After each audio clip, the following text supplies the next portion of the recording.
A service of KIBMradio.com, the Internet's home for an all-old-time radio.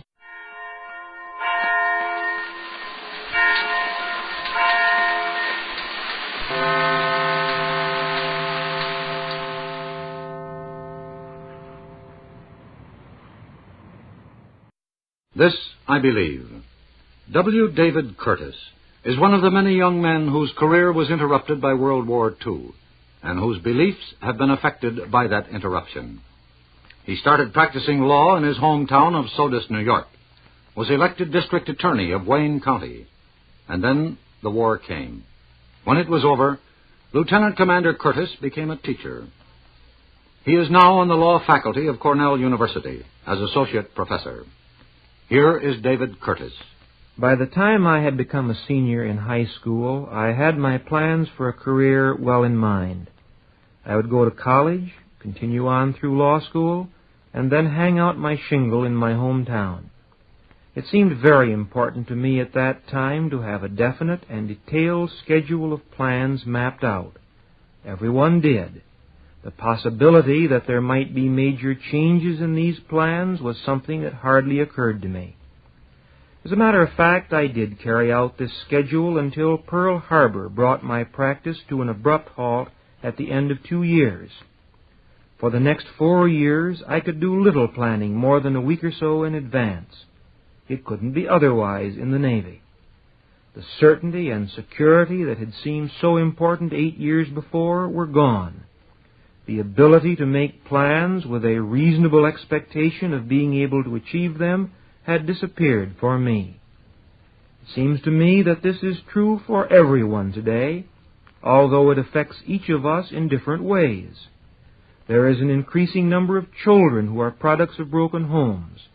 There are young adults compelled to choose among conflicting moral standards. There are young men who must postpone further education or marriage or families because of a military situation that seems to have no foreseeable end. There are senior citizens faced with problems of retirement at a time when they still have many productive years ahead. I believe that it is wishful thinking for anyone to expect a return to the good old days of certainty and stability, since change and uncertainty are among the most characteristic aspects of our times. This being true, I came to realize that the important thing in life was to learn to accept these changes, to live with uncertainty, and above all, to be flexible enough to adjust to whatever situations might arise. I will admit that at first my attitude was one of resignation. I was not unlike one of our law students who recently asked a colleague of mine for an extension of time on a paper due that day. When his request was refused, the student commented, "Well, I'll accept the inevitable." To this my colleague made the well-known reply, "Young man, you'd better." So at first I tried to meet unforeseen problems and situations simply because I recognized them as inevitable, but I still resented somewhat having to do so. But in the last few years I have come to believe that one should live effectively with change, not because it cannot be escaped, but rather because one can find adventure and splendor in doing so. I like what Pearl Buck wrote: to live in security when others are insecure, to have peace and safety when others have the despairs and the horrors of war, to be rich when others are poor, is to miss the happiness of belonging to one's world and of helping to shape it and change it. I believe, then, that life can be adventurous and rewarding, not in spite of change and insecurity, but because of them. But I also believe that I need not and indeed cannot achieve this on my own, but only through a belief in and partnership with God. That was W. David Curtis, who learned through the war to live better with less planning. The Anchor Hocking Glass Corporation brings you Crime Photographer.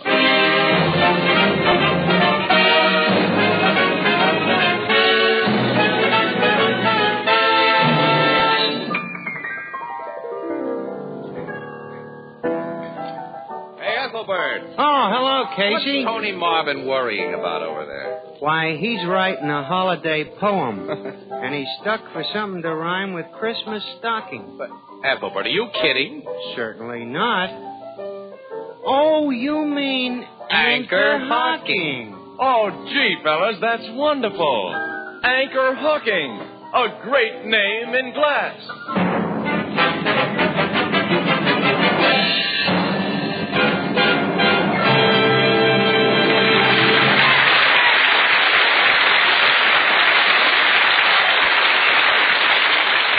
Good evening, ladies and gentlemen.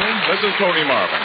Every week at this time, the Anchor Hocking Glass Corporation of Lancaster, Ohio, and its more than 10,000 employees bring you another adventure of Casey, crime photographer, ace cameraman who covers the crime news of a great city. Written by Alonzo Dean Cole. Our adventure for tonight, Christmas shopping.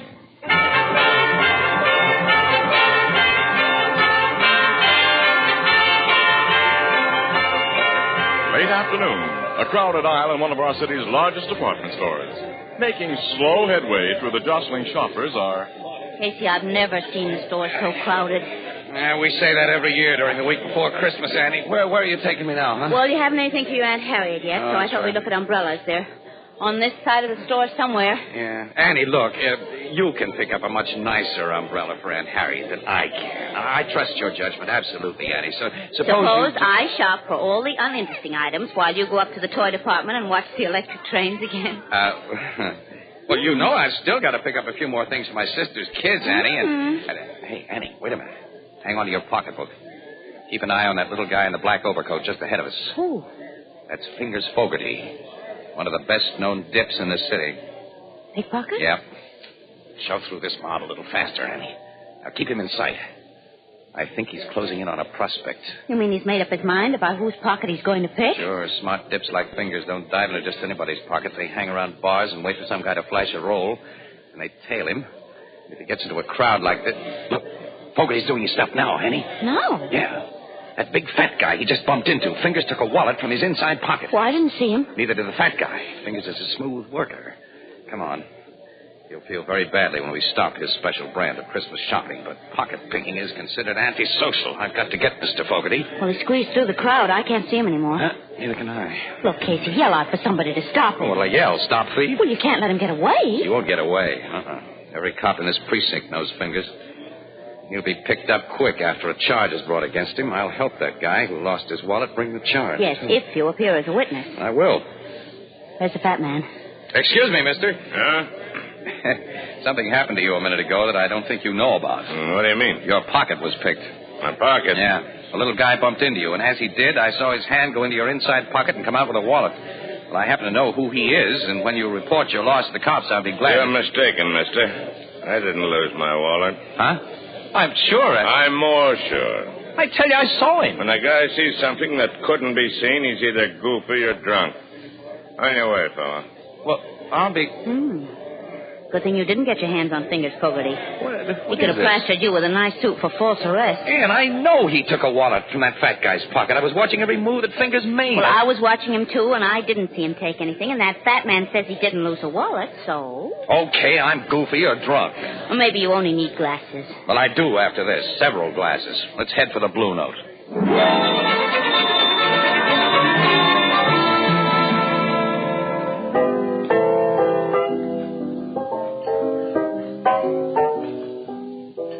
You and Casey get your Christmas shopping done this afternoon, Miss Williams? Well, I accomplished quite a lot, Ethelbert, but not Casey. He got sore, and after that, nothing would please him. What'd you get sore about, pal? Nothing. Oh, he had a little eye trouble. Oh, gee, that's too bad. Did you see spots floating in front of you, Casey? My eyes are okay. Now, fill that glass up again, Ethelbert, and don't ask so many silly questions. Mine, too, Ethelbert. Right away, Miss Williams. Oh, now, Casey, don't you think it's about time you snapped out of your grouch? Well... It's pretty silly to get yourself all burned up just because you made a mistake. I didn't make a mistake, Annie. Fingers Fogarty took a wallet from that fat guy's pocket. What burns me up is I didn't find out why the fat guy denied it. Well, how could you find out? Oh, I don't know. But I'm supposed to be a newspaper guy, Annie. Well, we may have missed a story with pictures. Here's your refreshment, folks. Oh, thanks, Ethelbert. Say, have you stopped into your office since you finished shopping? Hey, bartender, who's the boss here? Well, what do you want? You want to buy a nice Christmas tree? You got some nice ones? A wagon full of them, fresh from Nova Scotia. Let's see one. Well, I'll be right back. Say, Casey, have you two stopped in at your office since you finished your shopping? Certainly not. This is our day off. Then you ain't heard the big news yet. What? Big news? One of your police reporters, Jake Birkin, was in a few minutes ago and tipped me off about it. Gee, was all excited. What happened, Ethelbert? About half an hour ago, the cops arrested the kidnapper and murderer of Gregory Walters. They did? Where? Well, where'd they get him? Well, like you know, before the Walters family paid over that $50,000 ransom to the kidnapper, the FBI made a list of the serial numbers on the bills, which they circulated all over the country. Of course, we know all that, Ethelbert. How's this tree, mister? Nice and bushy, huh? Let's see one a little taller. A little taller, okay. Ethelbert, will you tell us about that kidnapper? Oh, I'm getting to it. Well, come on. Well, a guy walks into a tavern over on 36th Street tonight, orders a drink, and hands a barkeep a $20 bill with one of them hot numbers on it. The barkeep checks the number, calls a cop, and when the cop searched the guy, he found about $500 more of the ransom dough in his pocket. Well, Ethelbert, who is the guy who had the ransom dough? The cops identified him? Well, they knew him as soon as they laid eyes on him. But Ethelbert, who is he? Please. Hey. Is this tree big enough, mister? Let's see. Well, let's see one a little thicker around the bottom. Thicker around the bottom. Ethelbert, will you please Casey tell and us? I know him. He's always been a small-time crook, and I was surprised to learn he was mixed up with anything so big as kidnapping and murder. Oh, say, will you tell him? I am telling you. It's that little runt, Fingers Fogarty. Fingers Fogarty? Yeah, the tip. He had Walter's ransom dough on him? About $500, just like I said. Naturally, Fingers denies having anything to do with the kidnapping. He said he lifted the dough out of the pocket of a guy who was Christmas shopping in S.J. Franken's department store. Franken's? Around 4 o'clock this afternoon. Casey Franklin. And that fat guy denied he's been robbed. Do you think he was the I one? can't see Fingers as a kidnapper. He's always been just a slimy little sneak thief. Hey, what's this about a fat guy, Casey? Annie, come on. We're going to tell Logan what happened in Franken's. Well, what did happen, Well, never mind. Casey? You'll hear it later, Ethelbert. So long. So long. Hey, is this one big enough for you, mister? I tell them two a whole complete news story in 2 short words, then they run off and leave me out on a limb. What limb? Too big? Oh, you? Ah. Oh, no, we've got to have a really big tree.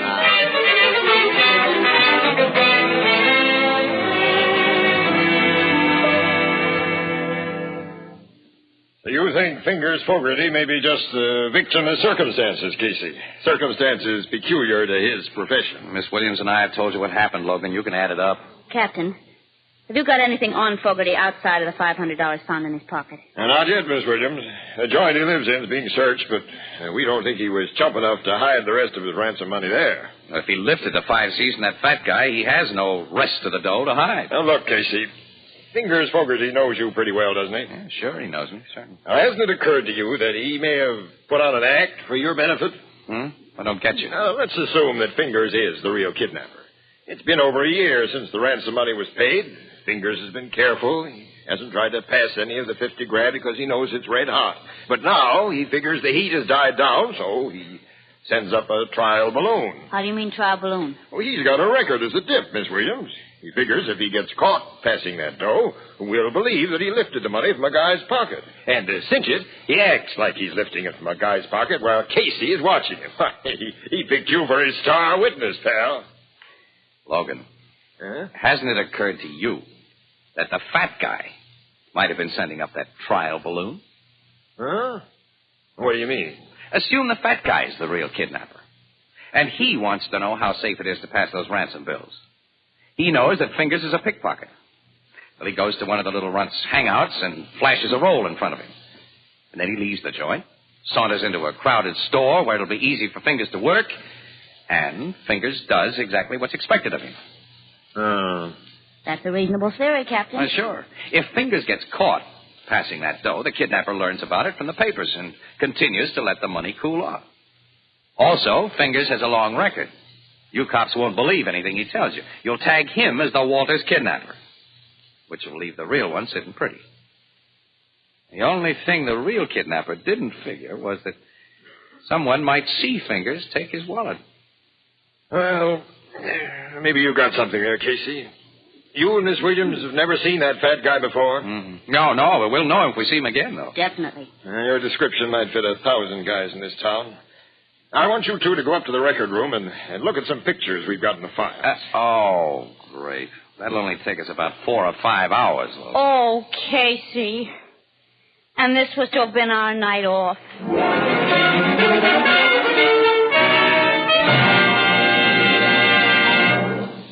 Perhaps you'll forgive this last-minute reminder, but there are now exactly 4 more shopping days until Christmas. That means a very real problem to those of us who like to put things off, as who doesn't? Is there anyone you've overlooked? Anyone to whom you want to give something beautiful, practical, and inexpensive? Well, you'll find the answer in Fire King oven glass. Whether it's a single Fire King casserole or an entire set of Fire King oven glass, prices are unbelievably low, and it'll take a minimum of shopping time at your favorite chain, variety, hardware, or department store. So remember, with housekeeping a real problem in this post-war era, Fire King oven glass is a gift that makes it easier in so many ways, because Fire King makes foods go farther and enables you to turn leftovers into delicious main courses. Fire King oven glass is a product of Anchor Hocking. A great name in glass.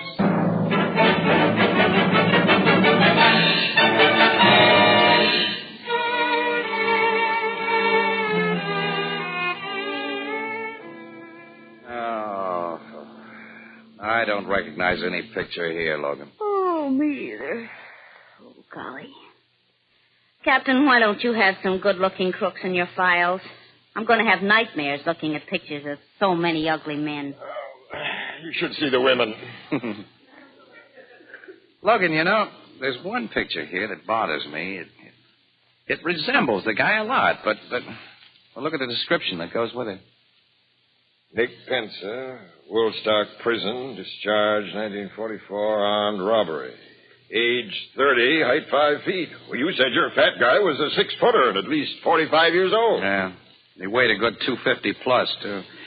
This Nick Pence's weight has given us only 135. Well, they can't be the same man, then. No, not a chance. Funny, though, there is a resemblance. We need more than that. Let's all go home and get some sleep. Me for that. Me, too. I'm so tired I can't think. I'm falling over. I'll murder anybody who wakes me up before noon tomorrow.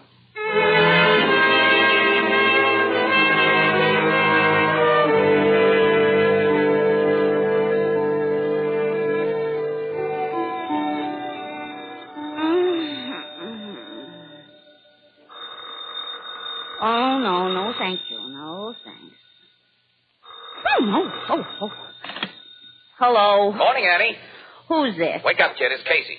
Casey? Oh, Casey.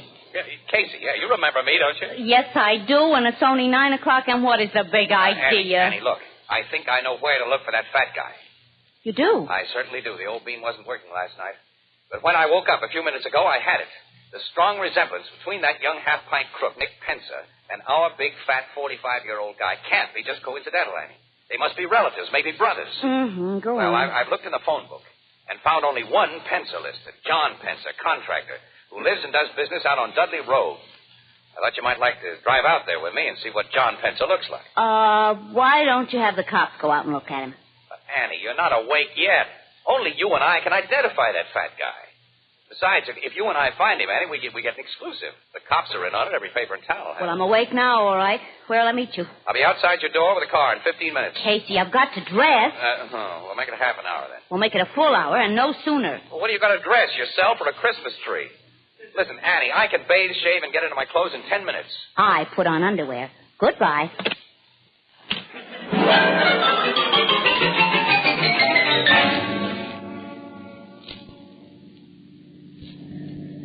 Getting close to that address, Annie? Yeah. This isn't a very attractive neighborhood. No.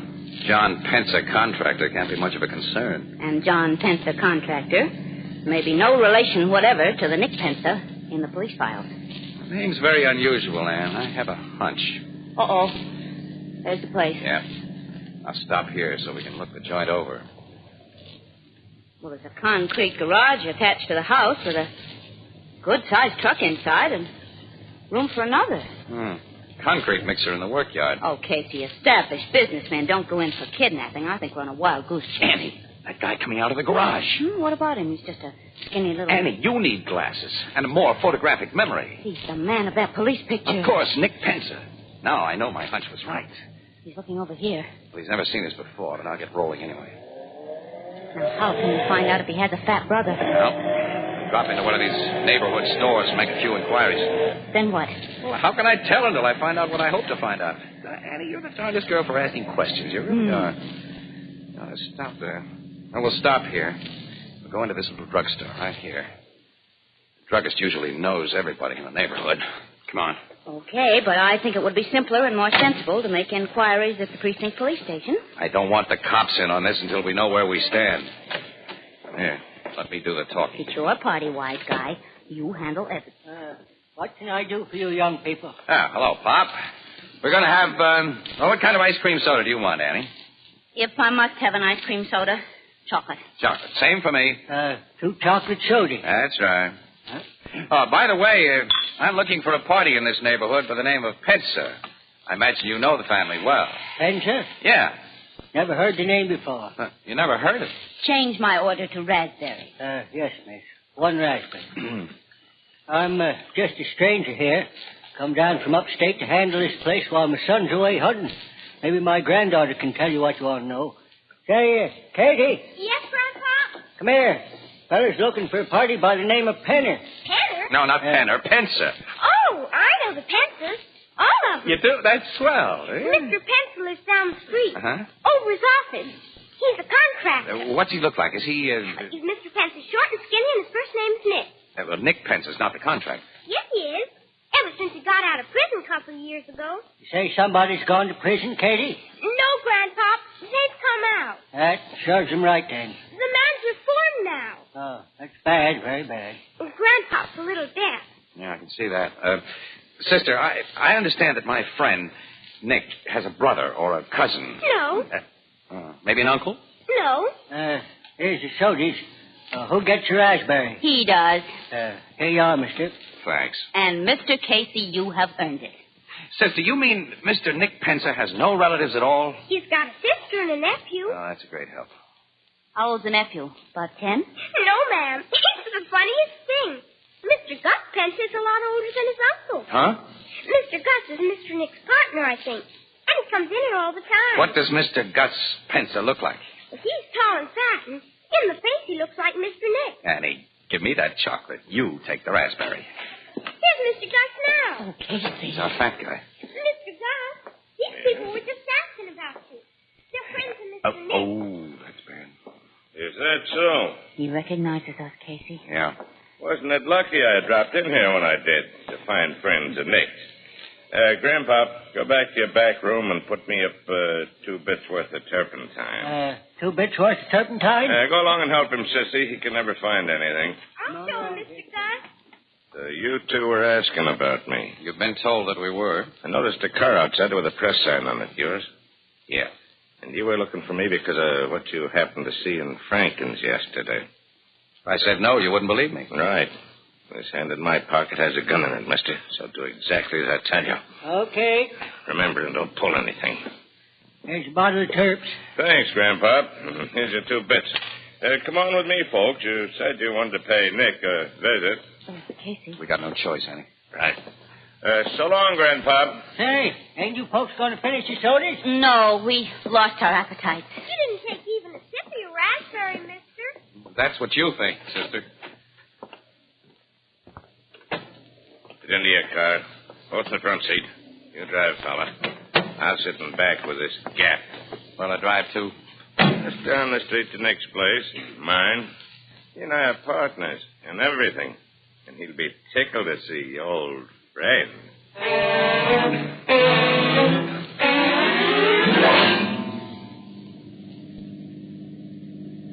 Turn into the workyard and park in our garage. And next to the truck there. Okay.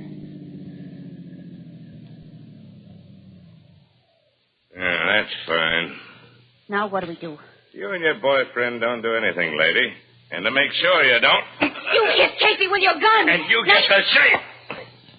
That'll keep the 2 of you quiet for a while. Nick! Nick! Yeah? What do you want, Gus? Come into the garage, quick. Okay. Whose car you got in there? You'll see. Come inside and help me close these doors. Okay. There. What's the idea? Take a look inside this car. Who's the guy and the dame? They're the two I told you about last night. Saw that dip take the hot dough from my pocket. They got wise to the layout and located us. They police? No. These two are newspaper mugs. I figure they were making this play on their own, so we got to take care of them.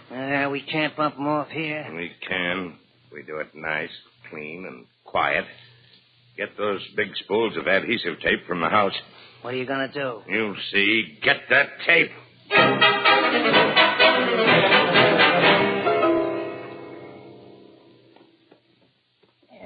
Yeah.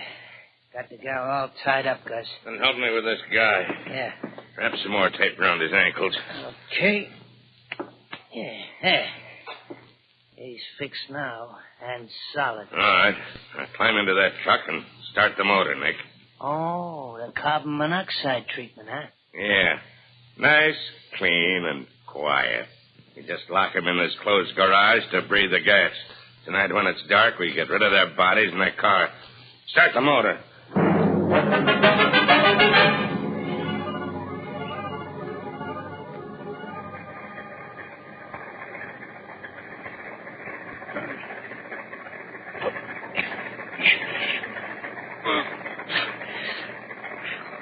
Ann, I worked the tape off my mouth against that fender. Nod your head if you're okay, kid. Good. I'm going to try to pull the adhesive tape off your wrists with my teeth. I'm getting lightheaded. Gas is beginning to work. I got the tape. Now pull and turn your wrists. Pull more, Annie. That did it. Your hands are free. Pull the tape off your mouth now.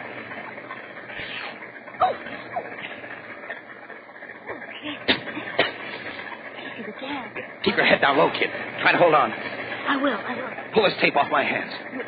You better let me free my ankles first so I can get to that truck and shut off the motor. No. Free my hands. Those two guys may be just outside where they can hear. Yes, but if it keeps on running, we'll... If it doesn't keep on running, we'll have no second chance like this. Free my hands. All right. I've got the end loose. Pull now. There, does it. Now, unwind your ankles while I get this stuff off of mine. What good will it do us? We can't get out of here. We'll get out.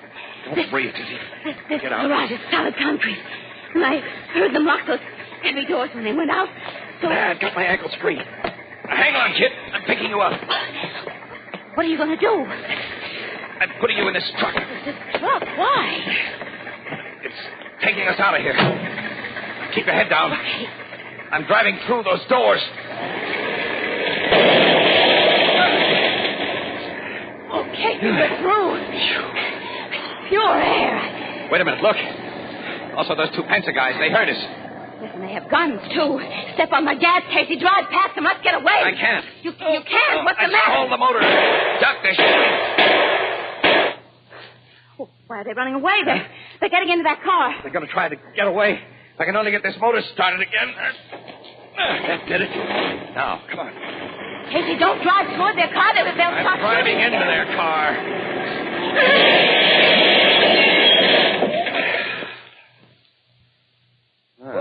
This 10-ton truck does a nice job when it hits that tin can like that. Casey. My nerves will never be the same again. I'll never recognize mine either. Come on, let's call City Desk. Get the cops out here so we can get to the Blue Note. I need another pair of glasses. The kind you fill.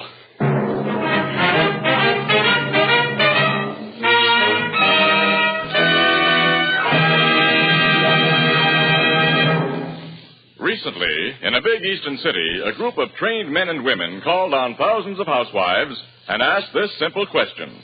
What kind of container do you prefer for the food you buy? An overwhelming majority of housewives said they preferred to buy food packed in glass. Among them were a great many mothers of small children, and by a ratio of more than 8 to 1, These mothers said they insisted on prepared baby foods packed in glass. They gave many reasons, as you might expect. But here are the 3 reasons mentioned most frequently. First, glass lets you see what you buy before you buy it. Second, you can heat, serve, and store leftover portions of prepared baby food in the same glass container. And third, these young mothers agreed that sterilized glass containers are cleaner and more sanitary. You can buy an increasing number of the better brands of food packed in glass, and all of the better brands of prepared baby food come to you in Anchor glass containers sealed with tamper-proof Anchor vacuum caps. Both products of Anchor Hocking. A great name in glass.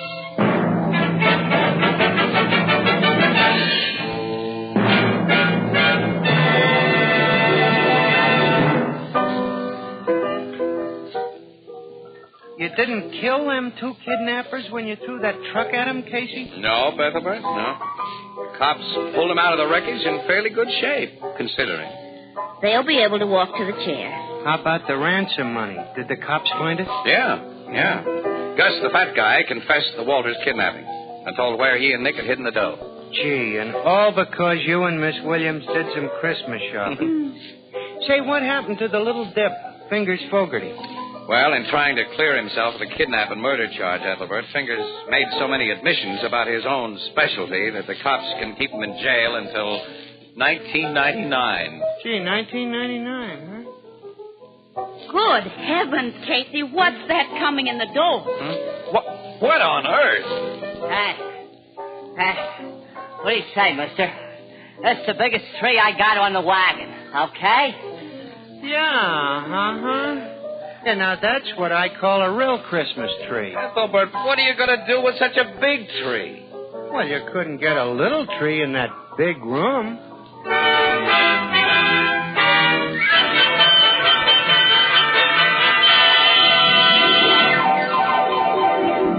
Crime Photographer, starring Stotts Cotsworth as Casey, is brought to you each Thursday at this time by the Anchor Hocking Glass Corporation, makers of Fire King Oven Glass. Anchor glass containers, Anchor caps and closures. All products of the Anchor Hocking Glass Corporation. A great name in glass.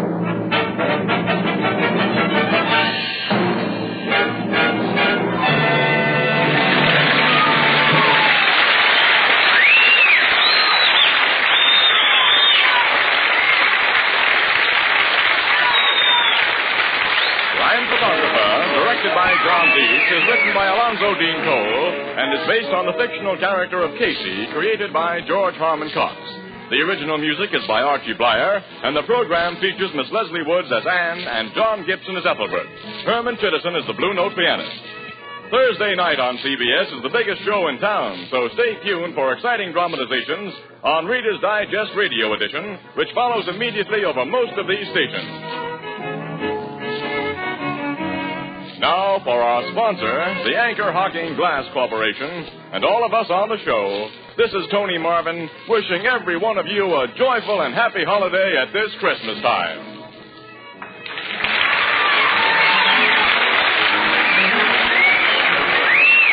This is CBS, Columbia Broadcasting System.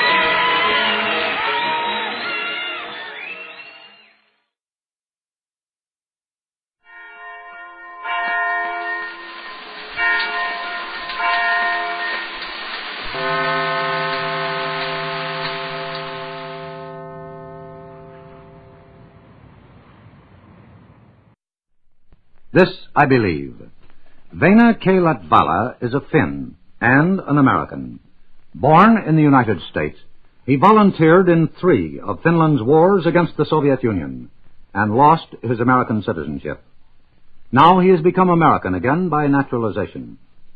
In 2 of Finland's wars, he was Chief of Psychological Warfare, War Economy Division, and he wears scars of 23 war wounds. Here is his statement of faith. As an information officer in the Finnish War, my job was to harness the powers of the spoken and written word to the needs of liberty in peril. On one occasion, my mission was to arrange a direct line to New York from an actual battle for CBS correspondent Warren Irvin, and to guide him to the microphone in the dugout, to enable him to do his job with the spoken word. When I received my orders, much time had been lost, and it seemed impossible to do it within a few hours, since Irvin had to talk exactly at 10 on New Year's Eve to dovetail his talk with a larger program on the air in America. I prayed for divine help. Then fear propelled me into action. It was a difficult task. The cannons roaring around us, the pitch-black night full of unknown perils, but with the authority I had and the help I could command, somehow we did it. The roar of the guns furnished excellent theme music when Irvin brought the actual sound, the terrible reality of our fight for liberty, to millions of American listeners. On that job, I discovered that fear was the catalyst that eliminated the coward in me.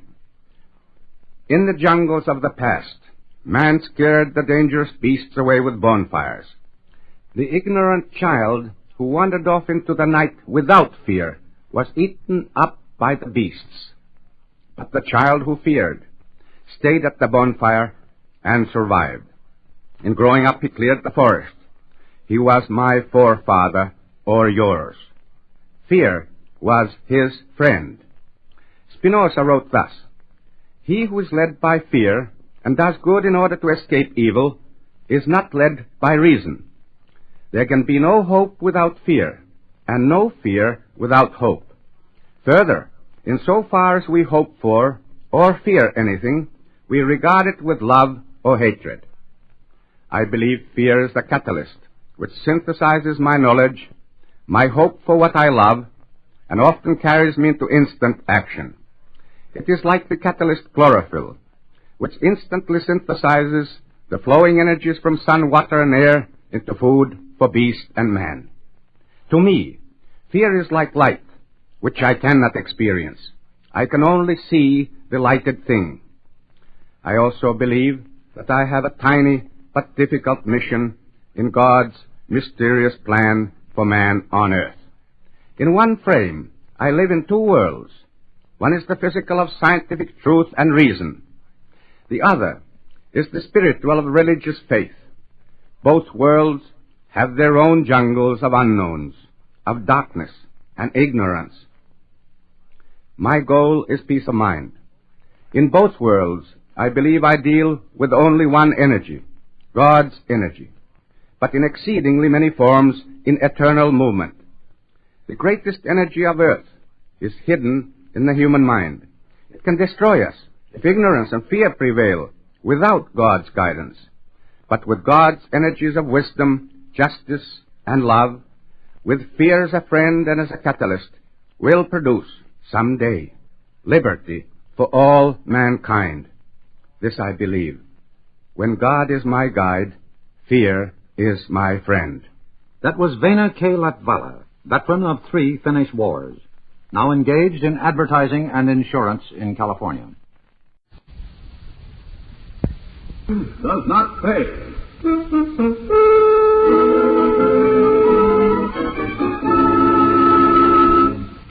Don't shoot. Please don't shoot. Keep your hands up and nobody will get hurt. Where's your cash? In the desk, in that corner. I'll get it. Make him give you the keys to the jalopy, Jeff. Hurry, Lucy. You, give me the keys to that car. It's not mine. I only fixed it. One's good? Yeah, good. Don't hit me. Don't touch me. Give me the keys. Here, keep away from me. $40, Jeff. More checks we've seen in years. Got the keys? Let's go.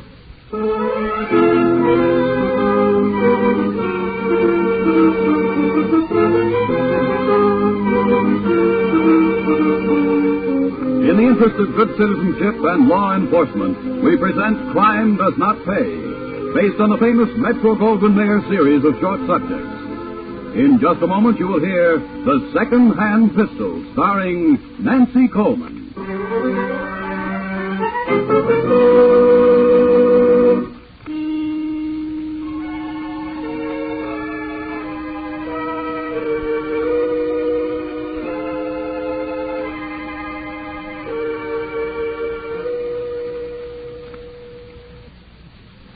Now, Crime Does Not Pay, starring Nancy Coleman as Lucy Minden in The Second-Hand Pistol.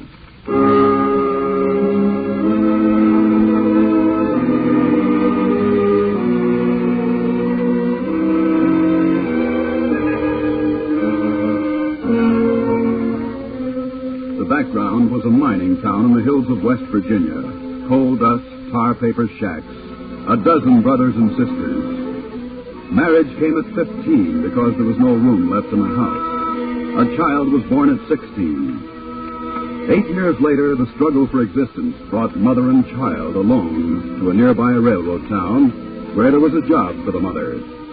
This was Lucy Minden, who took up with Jeff Gardner to try again. With Jeff Gardner, a lost and lonely soul like herself. Ma, is Daddy Jeff crying? Dodie, go in the back and play. Why is Daddy Jeff crying, Ma? Dodie, go in the back and play. Now, let him stay, Lucy. Let him stay and find out what we're up against. Dodie, I told you something. Yes, Ma, I'm going. I'm going out, Jeff. What for? What's the use? We've got to have some cash money. I'll get it. No. You hear me? No. I never was good enough for you, Jeff. You? Not good enough for me? What'd I ever bring you? We were happy, Jeff. We are happy together. The first time you waited on me in the station diner. You knew I was broke, but you made me eat. It was the first decent thing anybody done for me in years. I liked your looks right off, Jeff. I knew you were better than me. You weren't born in no mine shanty. What's happened since we took up together? What? We had some good times. Yeah, but mostly bad. You try to be a salesman nobody buys. You work at anything, even track walking. Anything to make $1 for your woman and her kid. You get hurt on the job. You're out 3 months. You come back. The job's gone. No money. No food in the house. Not even a lump of coal. In the mine country. I'm going out, Jeff. No, you're not. Lucy, we've tried. We've tried every way we know, and a few we didn't know, to be honest.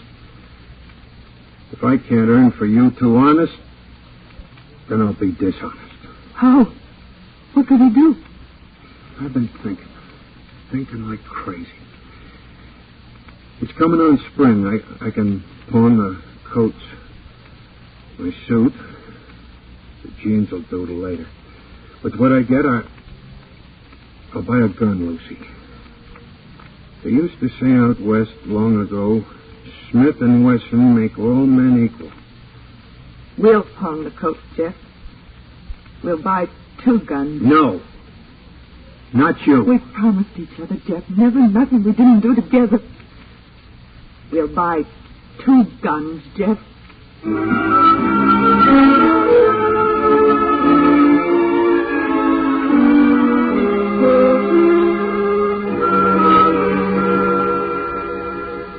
That's all I can let you have.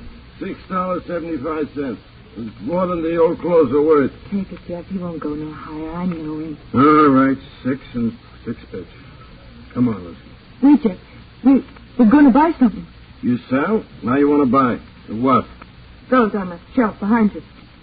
Those guns are registered. You show me your license, we might make a deal. No deal. You know we have no licenses. Anything else you got? Without a license? Maybe. Old, not guaranteed. How much for 2 and a few shells? 6 and 6 bits. 5. 1 for 5. The other one I'll throw in. For $1.75. 5 for both. 2 for 6. What'll you need money for? You'll get more soon. I never thought of that. A deal. 2 second-hand pistols, $6.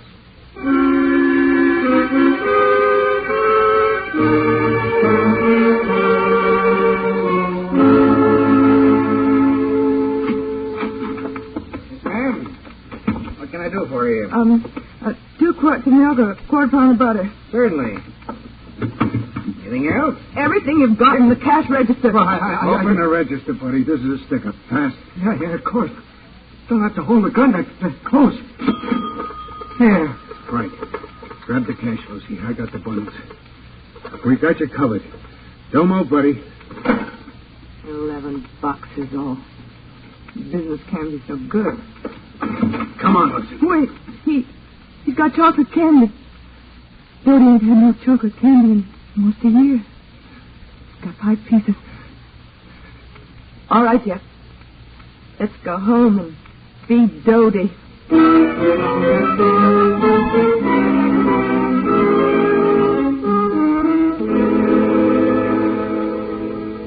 Mom, I'm sleepy. And you go lie on your bed. Sure you don't want any more chocolate candy? Sure, Ma. That was good, Ma. We're gonna have supper, too? You bet we are, Dodie. You'll see. Scoot now. Of course. That was good. Real good. Lucy, come here a minute. Just seen Dodie in bed. What is it, Jeff? Out here on the back porch. Thought we ought to try them guns. You got 'em out here? Uh-huh. Loaded, too. Which one you want? Makes no difference. That one. Okay. Point it out that way. Ready? Uh-huh. Then shoot. Darn things ain't no good at all. Then let's go back to that pawn shop and get 2 guns that'll shoot.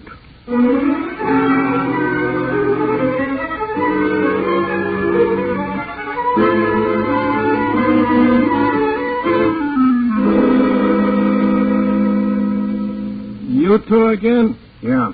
Here, those 2 pistols you sold us, they don't work. I told you not guaranteed. We want 2 that'll work. No swap. How much for these? $2. We paid you $6. Now you told me they don't work, the price comes down. $2. I ought to bust you one. Take the $2, Jeff. There. Now we want 2 that'll work. Guaranteed. $7.50 apiece. Give you 5. 7. 6. That's as far as we go, or we take our business 6 out. apiece. For 2 pistols. That works.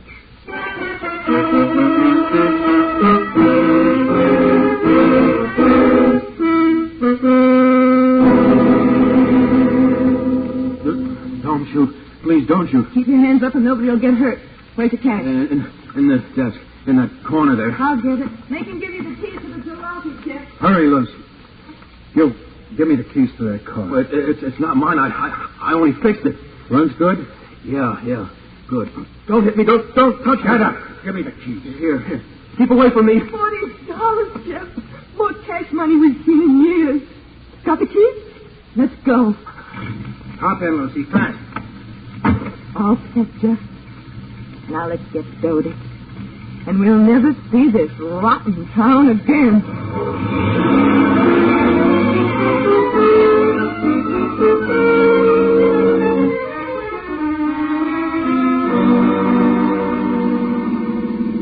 Look at the trees, Ma. Yes, honey, I know. They're green out here. Dodie, on this side, look at all the cows. Cows are lazy, Daddy Jeff. All they do is sit in the sun. Lucky animals. You ain't kidding. Dodie, honey, tell Ma what I asked you to do. You mean when we stop or something, Ma? Yes, dear. Dodie stays in the back seat. When Daddy Jeff stops the car, Dodie gets down on the floor like tracking Indians and stays there no matter what happens. That's right, dear. You'll do it, too. You promise. I promise, Ma. Lucy, up ahead. Just traffic cops. This crate couldn't break no speed laws. Traffic cops don't block the road like that. You can bring it. Cops have teletypes all over. We've got to stop for it. Now listen. Do exactly as I tell you. When we stop, I'll get out. You slide into the driver's seat.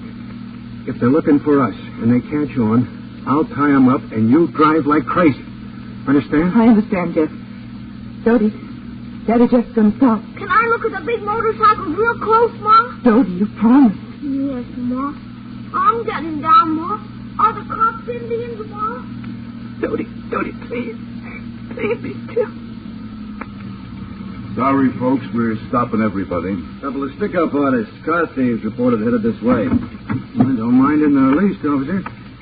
Try to stretch my legs. Where you headed, mister? Up the road a piece. Looking for work. Where'd you get this car? It's mine. Why? Because it's the same make, year, and number as the stolen jalopy we're watching for. Let's see your license and registration, fellow. Lucy, drive! Lucy! No, not you. Look out, Mercy, she's got a gun. Hey, Lucy, don't. Oh. Jeff, get into here. Drive, Ma. It's too loud. It's too loud. You killed him. I don't care. I won't live without you. Ma, why are you crying? Don't cry. All right, Lucy. We tried it, honest. Now I guess we're in for it.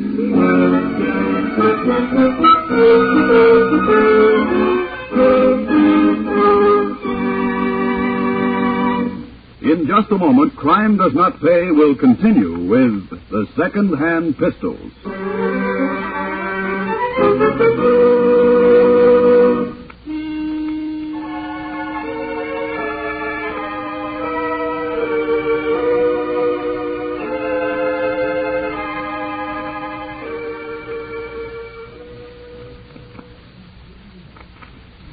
Now we continue with Crime Does Not Pay, starring Nancy Coleman as Lucy Minden in The Second-Hand Pistols.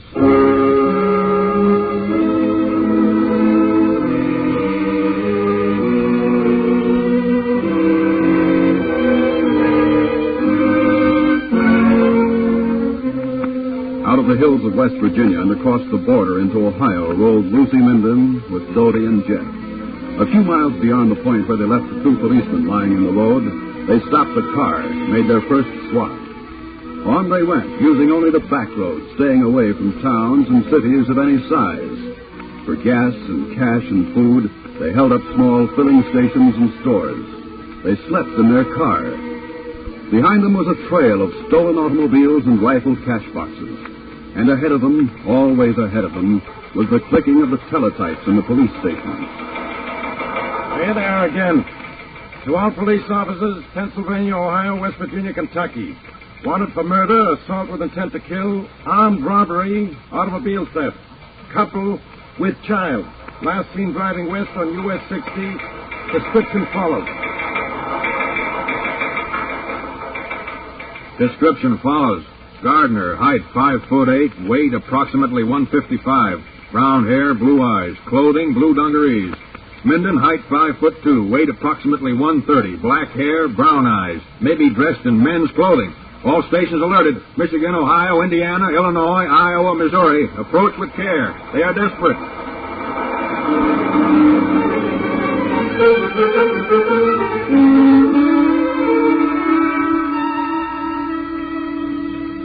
Daddy, Jeff, why is Ma taking so long? I don't know, Dodie. Ma would come. I wish she would. She's coming, Dodie. She just came out of that stationery store. All right, Jeff. I got everything. What took you so long? Drive, Jeff. I'll tell you. You were so long, Ma. I know, dear, but I got everything. And new caps for Daddy Jeff and one for me, so my hair won't get dusty. And the newspapers and the lollipops for you. And guess what, Dodie? Ice cream cone? Oh, not with lollies, you know. Look. Ma, it looks almost real. Almost like yours. Yes. Yes, dear, almost. And caps for it, too. Want me to load it for you? Gee, no, Ma, I know how. Boy, oh, boy. Now I can go bang, bang when you do, Ma. Yes, dear, I know. I know. Only make your make-believe. Please, Dodie. Well, yes, Ma.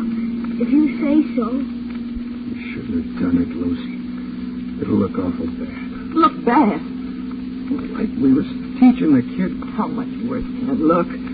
We killed, didn't we? If you'd have done what I asked. I left you with him. Now, Jeff, I'll die first. Anyhow, look, Jeff, we're in the papers. Front page. Hold that couple saw in 7 states. That's us, you and me, in the papers. What else do they say? Known as Jeff Gardner and Lucy Minden, and accompanied by Lucy's child, This couple have terrorized West Virginia, Ohio, Indiana, and Illinois, holding up filling stations, stealing cars. Jeff, up ahead, that hitchhiker. Let's pick him up. What for? Hitchhikers don't have any... Pick him up, Jeff. Don't you see? The cops are looking for a couple and a kid. Not 3 grown-ups and a kid. You're smart, Lucy. You don't have to be smart for that. You're sensible. Besides, I knew the cops out where I was born. They keep looking only for what they're told. Going toward Missouri, folks? We sure are. Hop in. Whereabouts in Missouri you heading, mister? Why, Hannibal, to be exact. Right along the way. You got a good ride. We're bound for St. Louis. That's so? We got to stop down to Bowling Green first. My sister lives there. Well, we got to see her a little bit before we move along.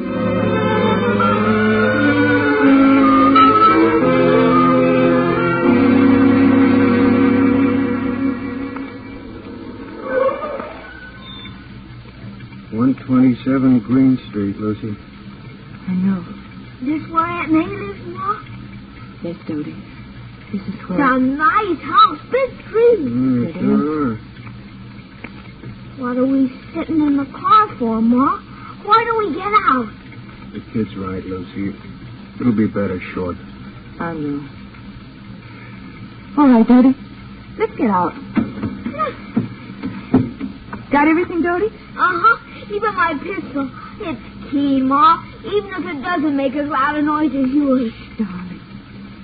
All right. Come on now. Daddy Jeff has to take care of the car. Hi. Don't take long, Daddy Jeff. I won't. See you, son. Do you remember Aunt May, Dodie? I never saw her, Ma. You know that.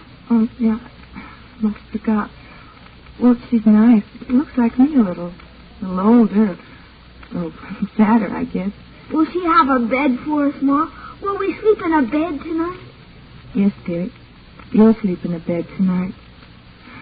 Oh, dear, I forgot. There's something I need from the dime store. Tonight, Ma? Yes.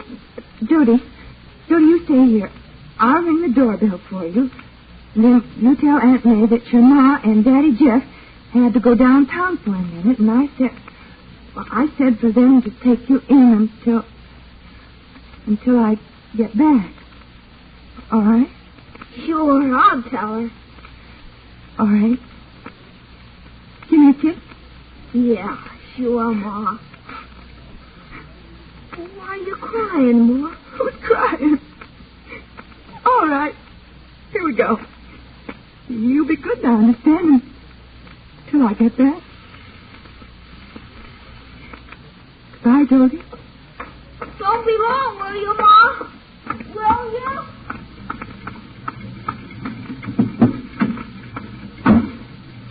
Drive, Jeff, will you? Before I go back there and make a complete fool of myself.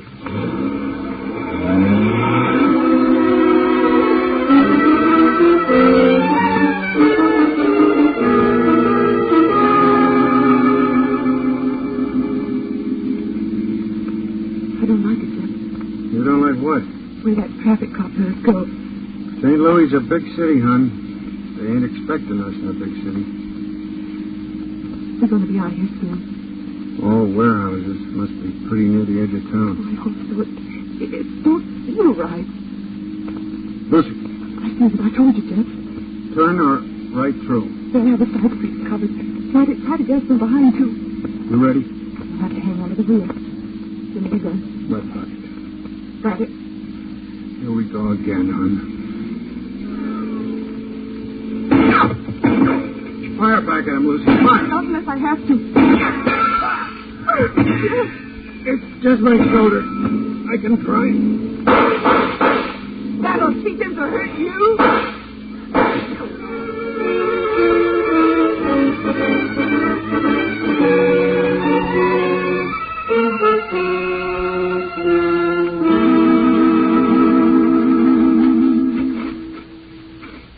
Not much more, Lucy. We make it to that rock, and they'll never get us out. I know. Till we starve to death. Maybe we'll be able to make a deal with them. Oh, they won't make any deals. You saw the papers. When they tried to stop us back in New Mexico, they shot one of their own. Here we are. Up you go. Made it. You get shot in St. Louis, but I'm the one who's played out in Arizona. You'll be fine after you're rested, Bet. My shoulder's perfect. You fixed it good in that room in Joplin. We slept in a bed. Sonny, I never thought I'd get out of Virginia. Look at all the places we've been. Getting pretty close. I can see some of them moving. They must have rifles. They look so small. No, on this side. What do you say they call a place like this? Stuck up in the middle of a flatland? A mesa. Fellow at the last gas station told me. I sure hated to ditch that last station wagon. It sure was a beautiful car.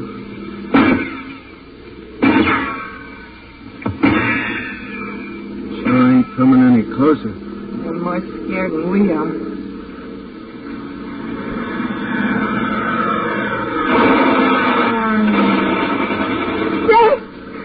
The plane is after us, too. Oh, Jeff, I can't take it.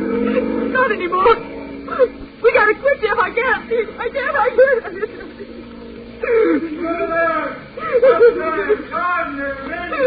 Lucy, easy, honey. One of them's yelling at us. Up there, you! You got 1 minute. Come down or we'll blast you out. You surrounded. You got 1 minute, and then we open fire. The plane spotted you. Ain't got your mind. 1 minute from now. It's no use, Jeff. We gotta quit. I know. I didn't tell you. We haven't even got 2 shells left for the guns. Jeff, one thing you gotta promise. I promise. What is it? After everything we've been through together, you won't try to take the whole blame. I couldn't stand it. Not to go, and you go. Promise, Jeff. I promised before you asked, didn't we? We didn't have no chance. Not since we knocked over those cops back home. I knew that. We didn't have no chance long before that, Jeff. I knew that. All right, Jeff. Tell him we're coming down.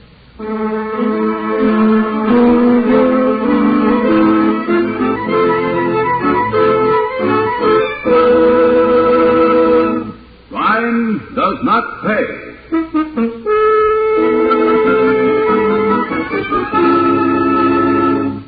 Nancy Coleman, who has starred as Lucy Minden in The Second-Hand Pistols, will be back with you in just a moment.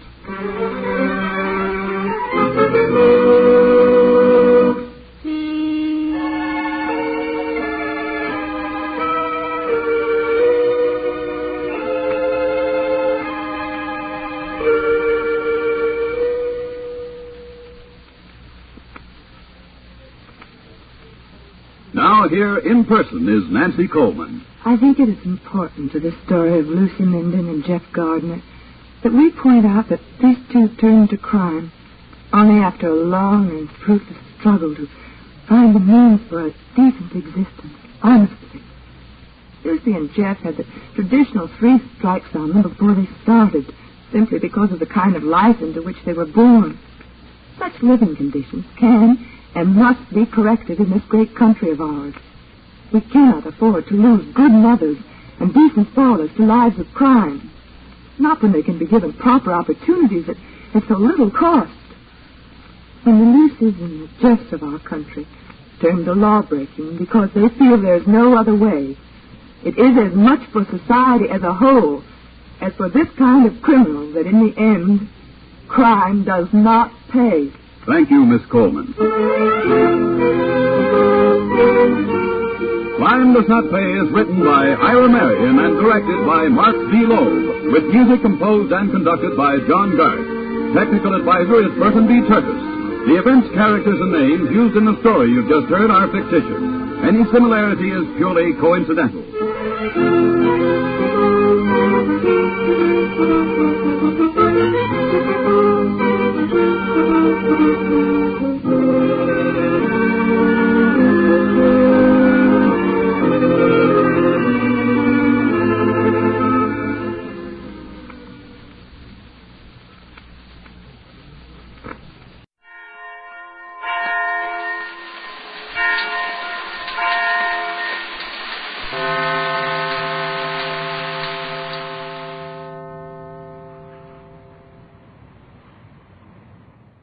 This I believe. Wallace Stegner was born on an Iowa farm, but in his youth roamed with his wandering family all over the American West and up into Saskatchewan. Somewhere along the way, he developed the urge to write, and the result has been over a half-dozen novels, the best known of which is Big Rock Candy Mountain. He has won a prodigious number of awards for his writing, and is at present on a Guggenheim Fellowship. This is Wallace Stegner's creed. It is terribly difficult to say honestly, without posing or faking, what one truly and fundamentally believes. Reticence or an itch to make public confession may distort or dramatize what is really there to be said, and public expressions of belief are so closely associated with inspirational activity, and in fact so often stem from someone's desire to buck up the downhearted and raise the general morale, that belief becomes an evangelical matter. In all honesty, what I believe is neither inspirational nor evangelical. Passionate faith I am suspicious of, because it hangs witches and burns heretics, and generally I am more in sympathy with the witches and heretics than with the sectarians who hang and burn them. I fear immoderate zeal, Christian, Muslim, communist, or whatever, because it restricts the range of human understanding and the wise reconciliation of human differences, and creates an orthodoxy with a sword in its hand. I cannot say that I am even a sound Christian, though the code of conduct to which I subscribe was preached more eloquently by Jesus Christ than by any other. About God, I simply do not know. I don't think I can know. However far I may have missed achieving it, I know that moderation is one of the virtues I most believe in. But I believe as well in a whole catalogue of Christian and classical virtues, in kindness and generosity, in steadfastness and courage, and much else. I believe further that good depends not on things, but on the use we make of things. Everything potent, from human love to atomic energy, is dangerous. It produces ill about as readily as good. It becomes good only through the control, the discipline, the wisdom with which we use it. Much of this control is social, a thing which laws and institutions and uniforms enforce. But much of it must be personal, and I do not see how we can evade the obligation to take full responsibility for what we individually do. Our reward for self-control and the acceptance of private responsibility is not necessarily money or power. Self-respect and the respect of others are quite enough. All this is to say that I believe in conscience, not as something implanted by divine act, but as something learned from infancy, from the tradition and society which has bred us. The outward forms of virtue will vary greatly from nation to nation. A Chinese scholar of the old school or an Indian raised on the Vedas and the Bhagavad Gita has a conscience that will differ from mine. But in the essential outlines of what constitutes human decency, we vary amazingly little. The Chinese and the Indian know as well as I do what kindness is, what generosity is, what fortitude is. They can define justice quite as accurately. It is only when they and I are blinded by tribal and denominational narrowness that we insist upon our differences and can recognize goodness only in the robes of our own crowd. Man is a great enough creature and a great enough enigma to deserve both our pride and our compassion and engage our fullest sense of mystery. I shall certainly never do as much with my life as I want to, and I shall sometimes fail miserably to live up to my conscience, whose word I do not distrust even when I can't obey it. But I am terribly glad to be alive, and when I have wit enough to think about it, terribly proud to be a man and an American, with all the rights and privileges that those words connote. And most of all, I am humble before the responsibilities that are also mine. For no right comes without a responsibility, and being born luckier than most of the world's millions, I am also born more obligated. There are the beliefs of Wallace Stegner, who, in addition to his own writing, directs the creative writing program at Stanford University. He lives in Los Altos, California.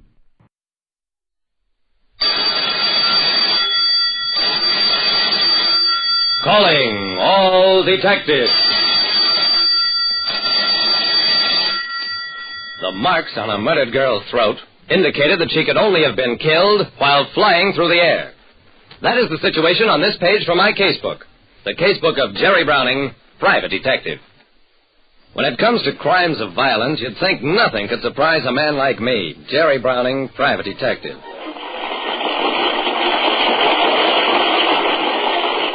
When Wirtz Brothers Combined Circus comes to town, you can find me right there at its first performance, and at as many others as I can steal time to attend. And what I like best about the Wirtz Brothers Circus are the 5 flying Philippes. For my money, the best high trapeze act in the business. And when I headed for the circus grounds the third night it was in town, what took me there was murder. Sitting in the police car alongside of me, Lieutenant Dawson of Homicide told me, I called you in on this, Jerry, because you once said you knew Angela Felipe. Sure, Dawson, I knew her. But no better than the 2 brothers and the 2 outsiders they have working with them. You mean it's not all one family? I shook my head. How many of those troops aren't? They just use a family name. Tonio Felipe runs the act. He's the older brother. Pietro is the younger. They hire Shander Torkel and Jim Malone to fill out the act. Jim Malone, eh? It's the only American name in the lot. He'll probably turn out to be guilty.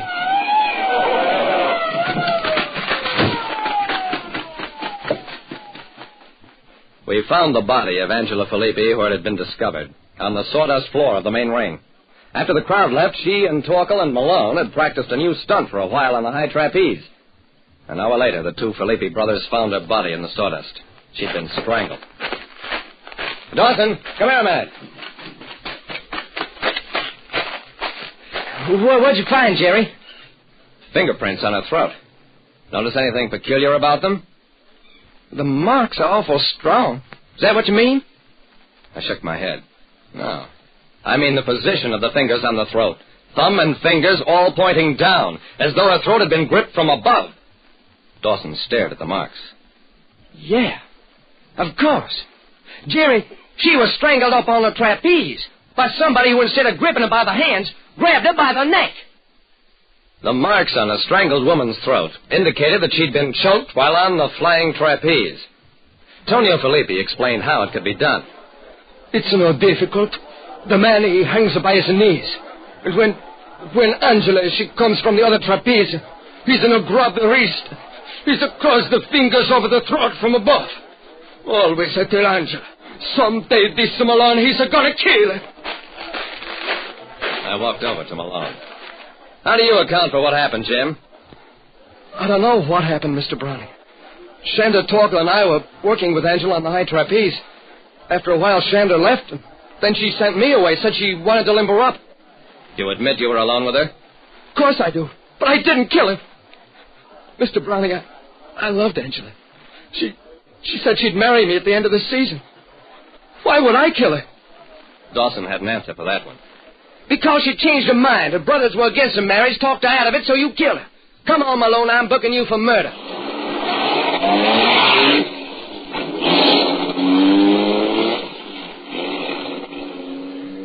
Yep, they booked him the next morning. But I wasn't satisfied. Look, Dawson, one of the other members of the troupe could have come back after Malone left. One of her brothers, or even this Shander Torkel guy nobody's been paying any attention to. Yeah? Torkel's married, has a wife and 3 kids in Dayton, Ohio. And the brothers were together every minute of the time. If either one did it, they both did it. And 2 husky guys don't have to strangle a girl on a high trapeze. They can wait and catch her on the ground. That's right, but Malone is husky, too. So why wouldn't he wait until she was on the ground? Because he did it on the spur of the moment. Now get out of here and stop bothering me. I'm busy.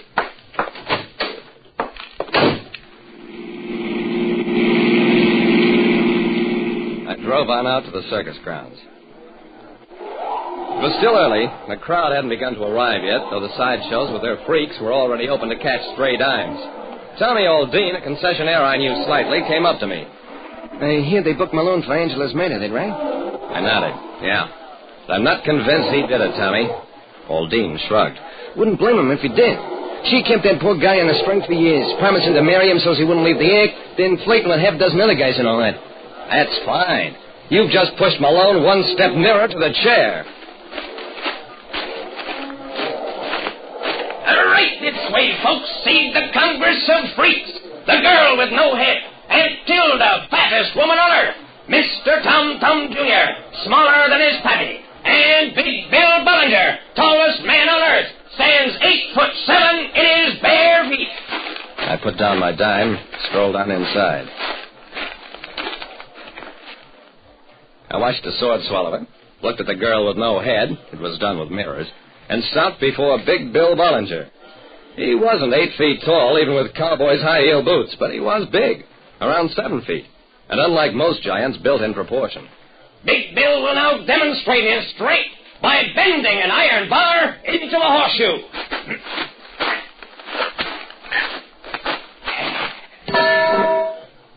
He bent it all right. And when I picked up the bar, tested it, that was one stunt not done with mirrors. I hung around until the big show drew the crowd away, then went up to the giant. Bill, it might be a good idea for you to tell me where you were last night after the show. He laughed. Ain't nobody big enough to make Big Bill tell anything, sonny. I laughed, too. Okay, Bill. But I figure this way. Angela had you on a string, same as Jim Malone and others on the lot. But you aren't accustomed to being dusted off. So, when she got bored with you and told you to run along, you strangle her. You stand mighty high in those boots, and when you strangle a small girl, you reach down to do it, your fingers pointing downward. You're talking, but you can't prove it. Sure I can. Your fingerprints are on her throat. The punch he threw at me would have killed an ox if the ox stood still long enough. Me, I stepped aside, pulled my blackjack.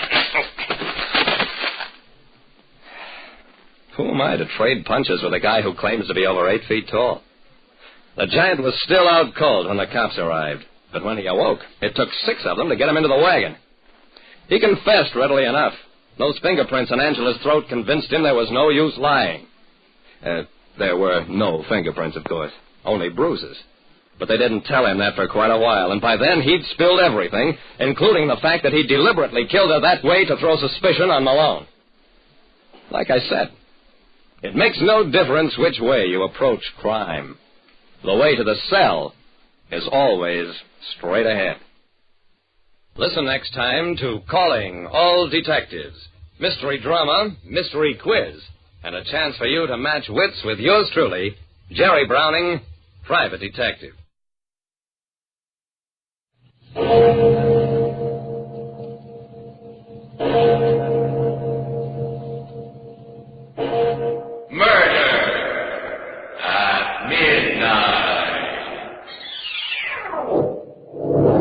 Your card, Mr. Thompson.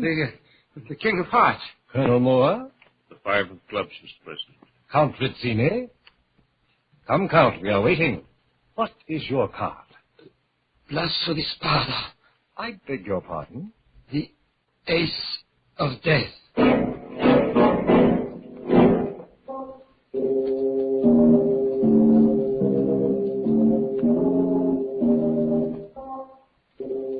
Midnight, the witching hour, when the night is darkest, our fears the strongest, and our strength at its lowest ebb. Midnight, when the graves gape open and death strikes. How?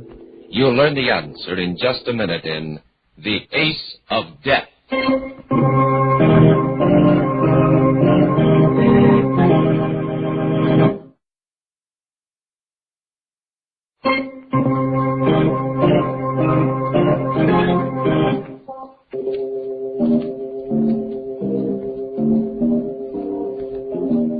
And now, Murder at Midnight, tales of mystery and terror by radio's masters of the macabre. Our story, based on Robert Louis Stevenson's immortal Suicide Club, is by Max Ehrlich. Its title, The Ace of Death.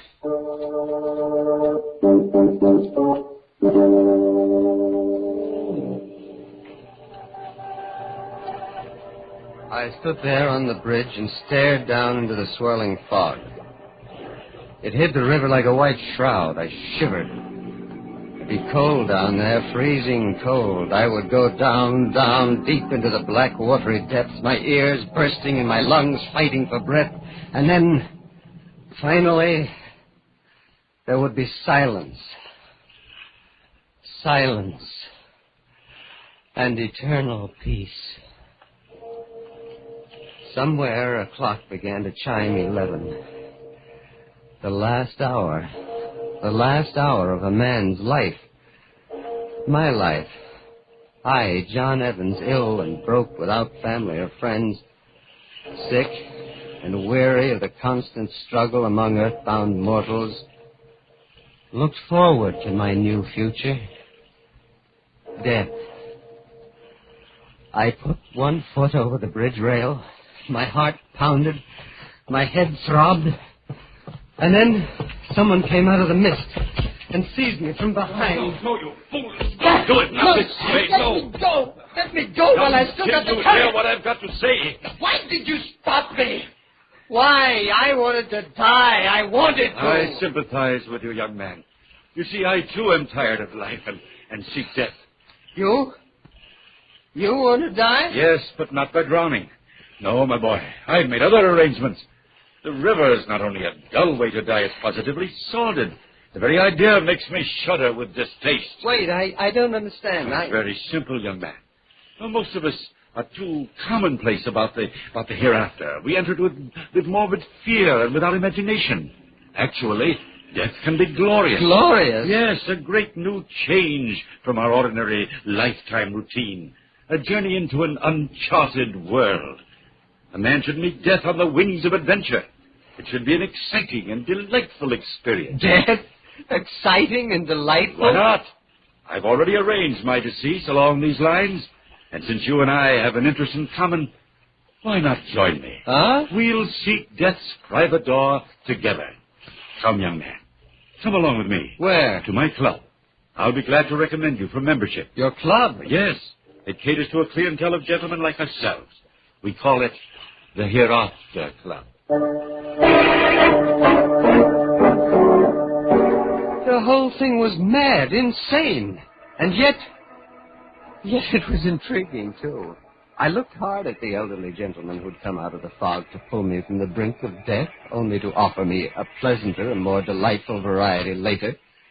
He repeated his invitation to join him, and I could see that he was perfectly sincere. I decided to go with him, even though I secretly considered him some kind of a madman. After all, what could I lose now?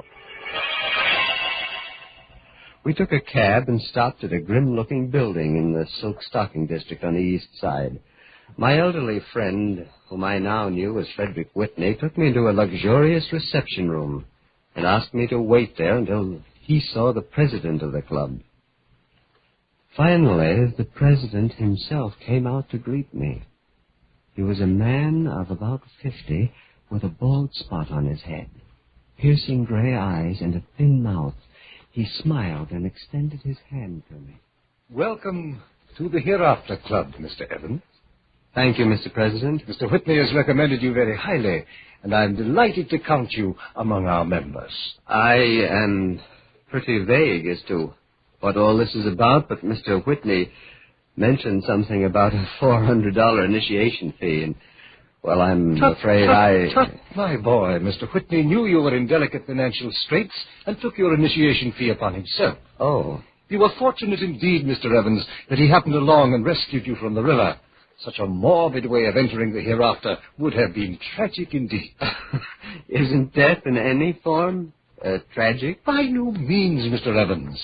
Death can be a triumph, a fine, heady wine, when so designed by a connoisseur.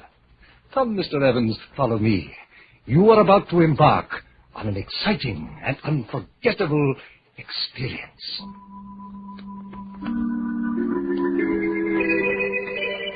Like a man in a dream, I followed the president into a large room. There was a green baize table in the center of it, and several men in evening dress lounged around the room drinking champagne. They seemed nervous and distraught.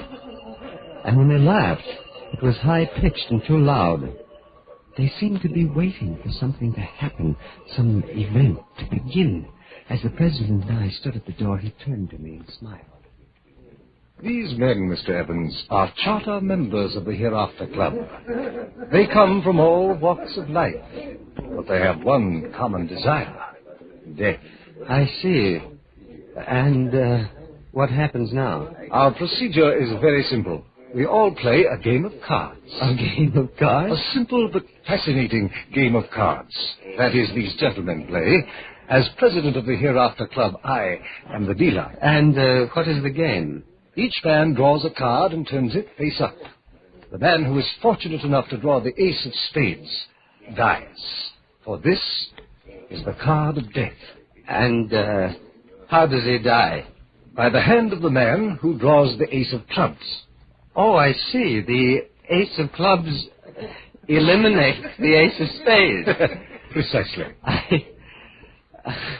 How many of these games do you play a night? Just one. But as you can see, Mr. Evans, during its course, a man can live a lifetime of adventure.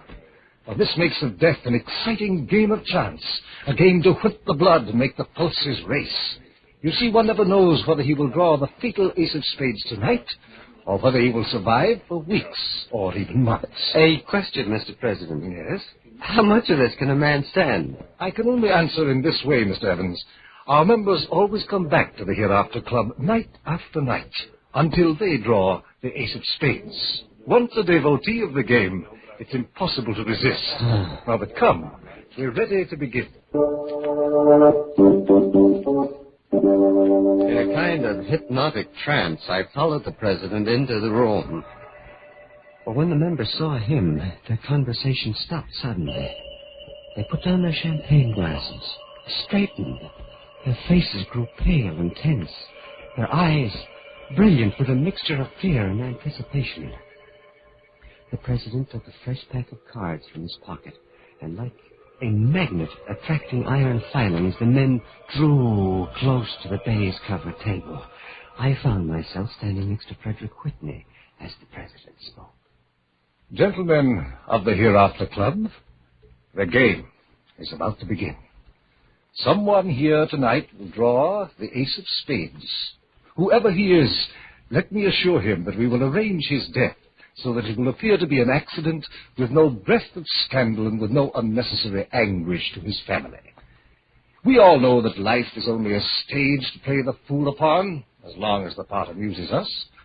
Now we are wearied of our daily performance and have chosen a civilized and exciting way to quit that stage.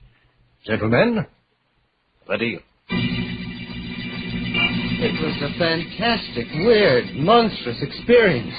The green baize table, the president puffing on his cigar and dealing a card to each man face down. Each man, his face like a graven image, turning his card up. I could feel the sweat pouring down my forehead. My heart pounded like a hammer, and next to me, Frederick Whitney stood rigid, his eyes shining as the president's voice droned on. Mr. Thompson, your card. Here. The 3 of diamonds. Colonel Moore. 6 cards. Mr. Dennison. It's the jack of spades. Count Rezzini.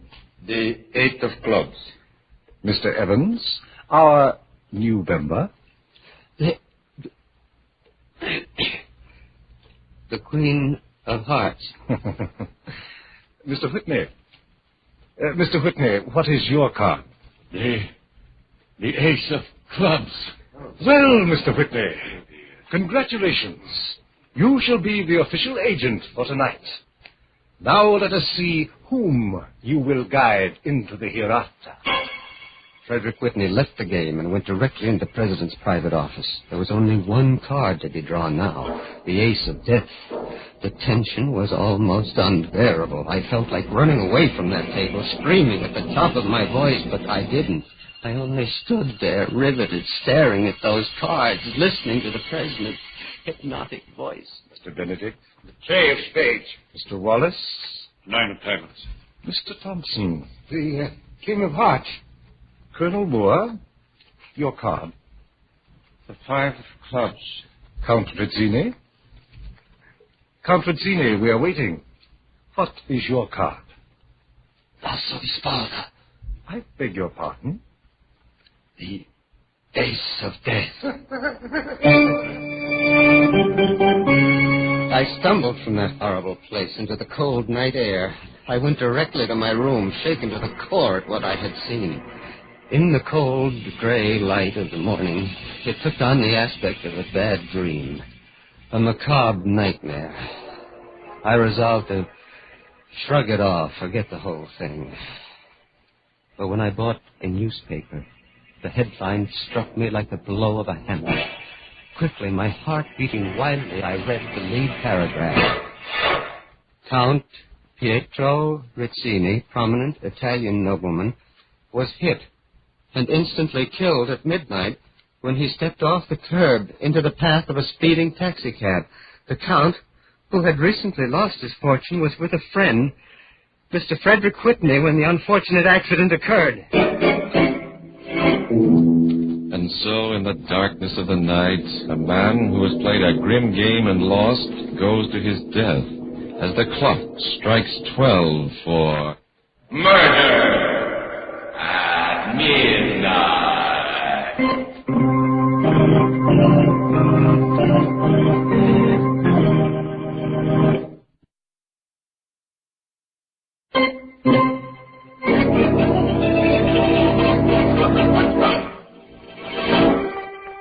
And now here is John Evans again to continue his story.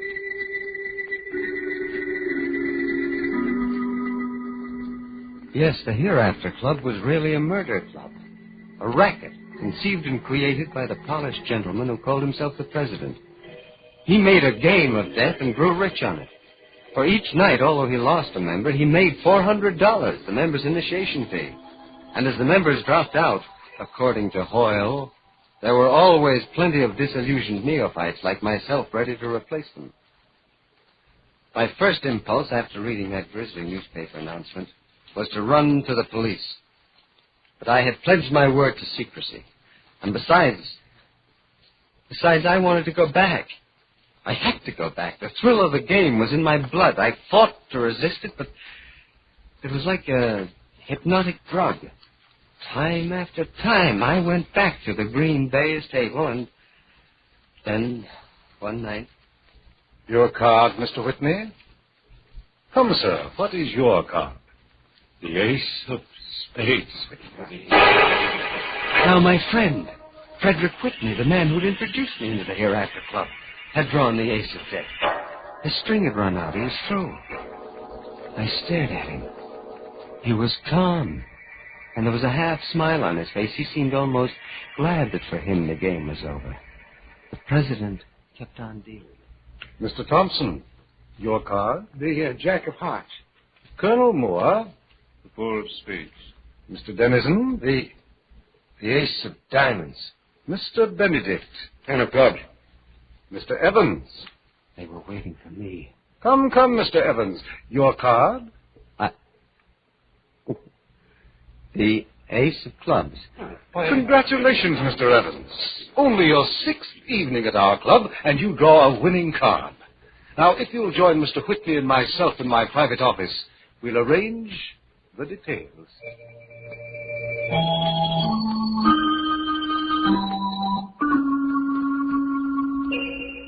The instructions were simple. I was to drive Mr. Whitney into the garage of his home, leave him in the car with the motor running. That was all. And so without a word, I got behind the wheel and drove my elderly benefactor to the appointed place. We looked at each other there in the garage, and then he said, John, if anyone had to draw the ace of clubs, I'm glad it was you. No, Mr. Whitney, look here. I don't want to kill you. You know I don't. Let's end this farce. Let's go to the police and end this monstrous thing. No, John. You forget I'm a murderer. I have already killed. I'd rather die the carbon monoxide gas in this comparatively painless way than in the electric chair. But the police will never know that you were responsible for Rizzini's death. If we expose the Hereafter Club, the president would be sure to tell them. There must be a way somehow. No, my boy. I have chosen death. My time has come. In a way, I'm glad. Everything is resolved. There is no more waiting for the fatal card. It's over now. Go, my boy. Leave the garage. Slam the door. No, Mr. Whitney. For God's sake, turn off the motor before... Go, John, before it's too late. Hurry. Don't worry about me. I have sought death for weeks. Now I welcome it. Meet it gladly. I staggered to the garage door, went out, and slammed it shut. heard the motor still going. 5 minutes. 10 minutes. I knew that it was the end now for Frederick Whitney. I looked at my luminescent watch. It was just midnight.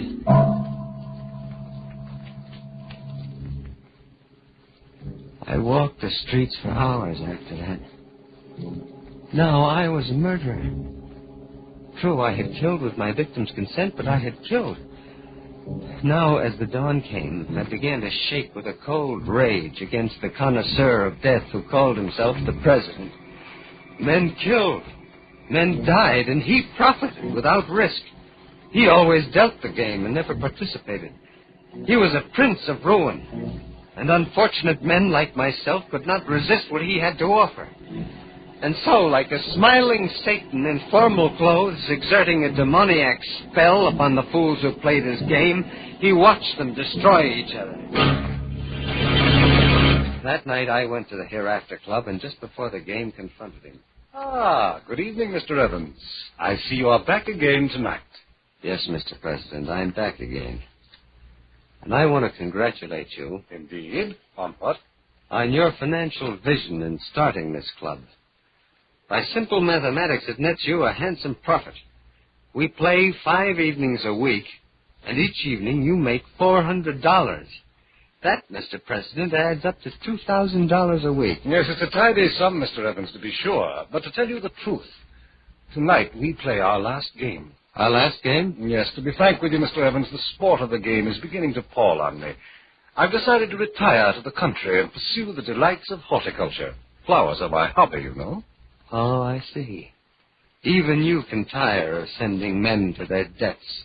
And just what do you mean by that, Mr. Evans? I mean that you are a coward, Mr. President. You have created a monstrous game, and yet you haven't the courage to play it yourself. You question my courage, then, Mr. Evans? I do. And I question your honor, too. It seems to me that if you profit by your clients, you should take the same risk they do. You are a very impertinent young man, but I cannot let your accusations go without rebuttal. Indeed, it might be an interesting experience to play this last game myself. A kind of fitting climax to a successful career. Of course, Mr. Evans, I'll demand a handsome apology when it's over. You don't mean that you are actually going to take a chance? Yes, why not? I've often been intrigued by the excitement of my clients. Now, I might as well savor that excitement myself before I close the Hereafter Club. The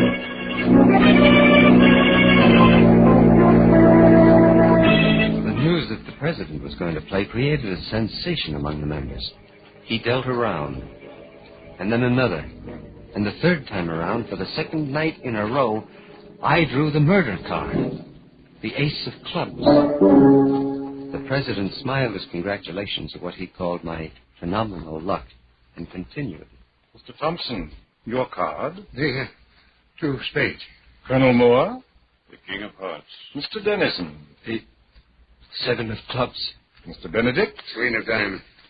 And now, gentlemen, I'll turn over my own card. Congratulations, Mr. President. You have drawn the ace of spades.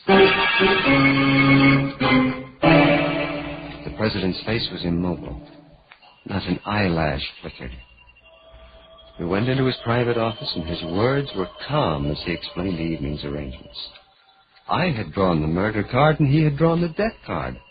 Yet, judging by his unworried attitude and serene bearing, it might have been the other way around. I couldn't help a flicker of admiration for him. As for me, I was eager to do my part, to kill this man who had been caught at the last moment in his own net. He had sent many a man to his death, and now he had to meet it himself. There is a railroad bridge on the outskirts of town, Mr. Evans. It has a low railing, and below it an express train passes, exactly at midnight. You will push me over that rail into the path of the locomotive. And now, if you're ready, let us go. We didn't speak on the trip out to the bridge. It was a cold night. We stood there, shivering and waiting. finally, in the distance,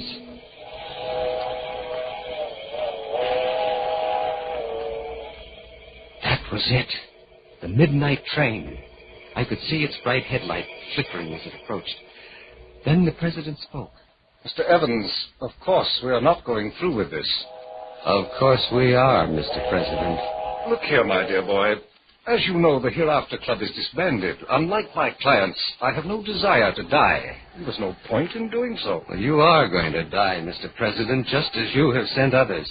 I'll see to it myself. Be reasonable, Mr. Evans. I have everything to live for, and so can you have. Now then, I'm a very wealthy man, and I'm quite sure you could use, say, $10,000. Get close to that rail, Mr. President. I suggest you listen to reason, Mr. Evans. The others died without a whimper. You sent them into the hereafter, and now you're going yourself as you deserve. You're a very stubborn young man, Mr. Evans. No, drop that gun. Don't. Try to kill me, will you? Well, you got me in the arm, that's all. And now you're going over that rail. Don't. I'll give you anything. Anything over you.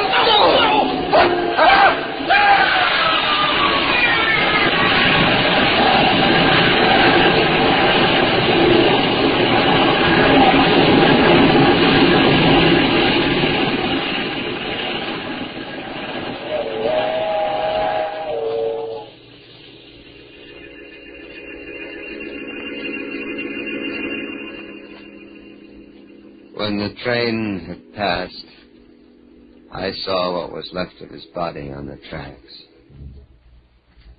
Slowly, with dragging footsteps, I walked down the street toward the twin green lights of the police station. Now, like the others, I'm ready for the end. The doors of the police station open and close on the man who trumped the ace of death. The man who now seeks his own dark destiny as the clocks strike 12 for murder at midnight.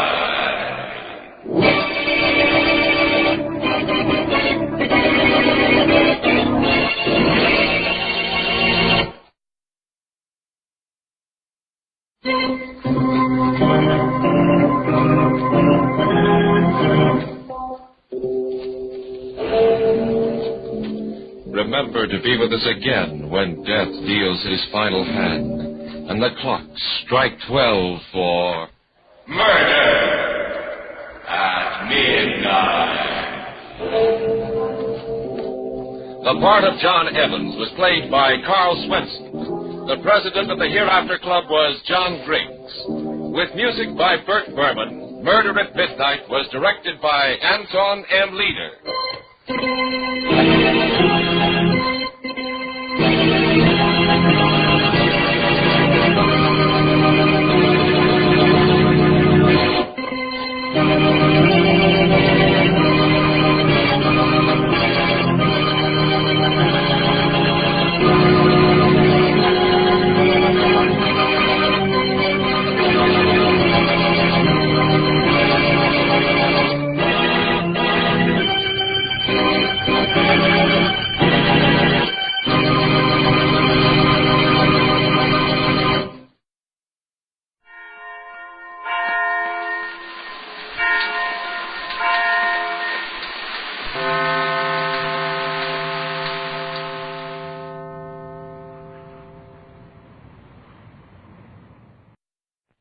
This, I believe. Walter F. Wilcox is a statistician and teacher whose distinguished reputation is based on years of untiring service to his profession. He has been a member of the International Statistical Institute since 1899 and serves as its honorary president. Now, in the 93rd year of a full and active life, Walter F. Wilcox shares with us his guiding beliefs. I have been asked to state what I believe, or in other words, my creed. It consists mainly of selections from the writings of others woven into a loose fabric on which I have come to stand. 70 years ago, a college teacher told us a man's creed is a monument set up to show where he stopped thinking. He might have gone on to add, you are supposed to be scholars, and the scholar never stops thinking. So you can set up no such a monument as a destination, but only as a temporary camp, carrying perhaps a date to show when you tarried a while at that point. I believe that each person is born into what seems to him a chaos and given a share in mankind's task of transforming that chaos into a cosmos. I believe that modern science is beginning to reveal the skeleton of the cosmos, but that emotion and action are needed to give it flesh and life. I believe that the aim of all life is life more abundant, that life on this planet has steadily become richer, and that in this tiny corner of the cosmos and this bit of unending time, there has been irregular progress towards a more abundant life. I believe with John Dewey that humanity cherishes ideals which are neither rootless nor completely embodied in existence, and that these cherished ideals form the basis for man's conception of a God. I believe with Golden Smith that above all nations is humanity. I believe that man receives through heredity and environment influences which his own efforts modify and passes them on to uncounted future generations. Or, as Browning words it, all that is at all lasts ever past recall. Earth changes, but thy soul and God stand sure. What entered into thee, that was, is, and shall be. Time's wheel runs back or stops. Potter and clay endure. I believe that human freedom to experiment and to initiate is the most potent of all the forces working for the progress of mankind. I believe that the spread of human freedom and the resultant decrease of fear, at least until 1914, form the best evidence of man's advance in civilization. I believe with Becker that all values are inseparable from the love of truth and the search for it, and that truth can be discovered only if the mind is free. And with Justice Holmes, that truth is best discovered and defended in the marketplace of ideas. I believe with Johnson that a man should keep his friendships in constant repair. I believe with Becker that knowledge and the power it gives should be used for the relief of man's estate, and that the best form of government yet devised is one which seeks to be a government of the people, by the people, for the people. I believe with Sherrington that we have, because human, an inalienable prerogative of responsibility which we cannot devolve as once was thought even upon the stars. We can share it only with each other. That was Walter F. Wilcox of Ithaca, New York. For 40 years, he taught statistics and economics at Cornell University, and in the more than 20 years which have followed, has continued to make valuable contributions to his profession.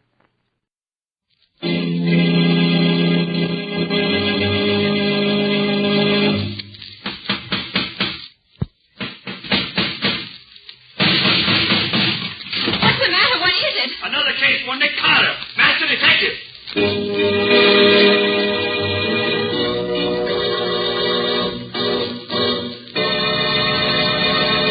Yes, it's another case for that most famous of all manhunters, the detective whose ability at solving crime is unequaled in the history of detective fiction. Nick Carter, Master Detective. Tonight's curious adventure... Missing Harold Ascot. For Nick Carter and the great kidnapping mystery.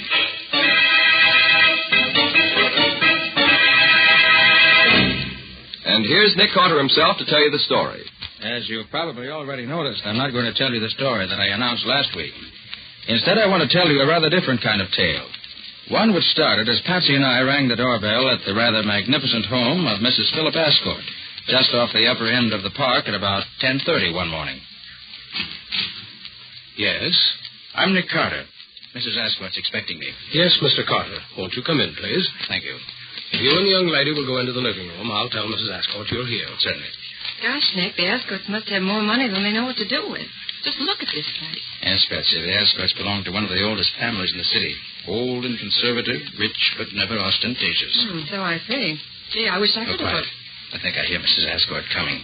Oh, Mr. Carter, I want to thank you for coming so very promptly. I know how busy you are, but I really am in trouble, desperate trouble, and I don't know who else to turn to but you. Why, Mrs. Asgard, I'll be very happy to help you if I can. This is my assistant, Patsy Bowen. How do you do? You do. Now, what's wrong? It's my son, Harold, Mr. Carter. He's been kidnapped. I found this note inside my newspaper this morning. Well, what does it say, Nick? It says, we've got your son. If you want him back, don't call the cops. We'll tell you what to do later.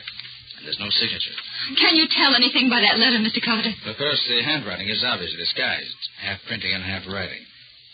Paper is good bond paper. Has a watermark that looks like a dragon's tail. The top of the sheet of paper has been cut off. A pair of scissors, apparently, as the cut isn't quite even. Why do you suppose they did that? Well, there was probably a letterhead on it, and the writer didn't want the paper traced, of course. But they didn't cut quite all of the printing off. Can't read what's left, but later on it may help to identify it. It looks like hotel stationery, doesn't it, Nick? Yes, Betsy, that's what I was thinking. I'll have Scubby make a round of the hotels and see if he can find the one it came from. Oh, Mr. Carter, do you think you can find my boy? Well, I certainly hope so, Mrs. Ascot. And I'll do my best. But in the meantime, just sit tight and wait until you hear from me again. Or until the kidnapped gang makes its next move.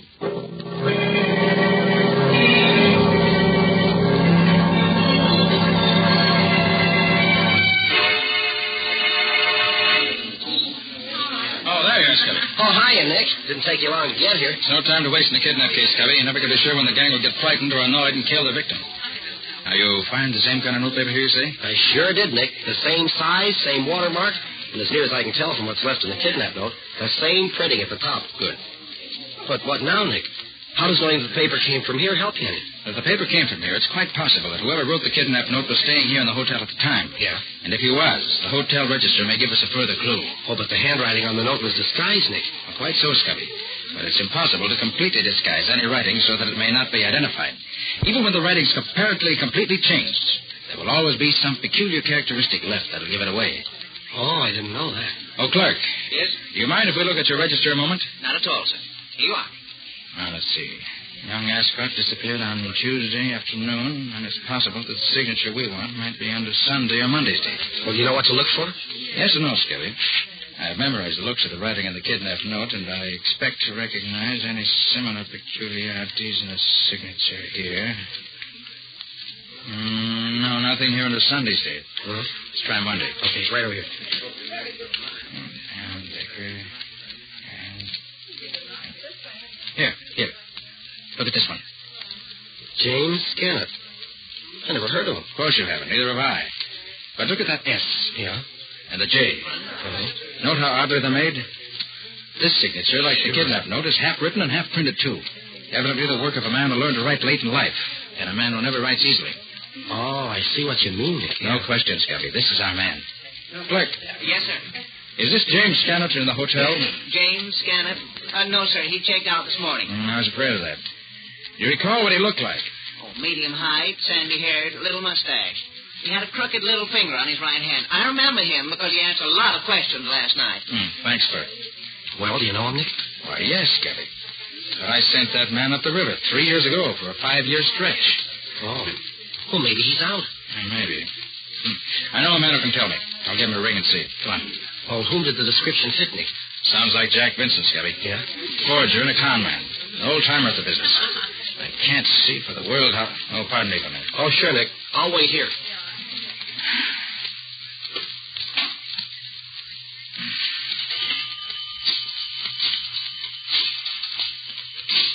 Should turn out to be Jack Vincent. This case may prove to be quite interesting for both. Oh, hello, Bill. How are you? This is Nick Carter. Oh, fine, thanks. Say, Bill, is Jack Vincent still up at state prison?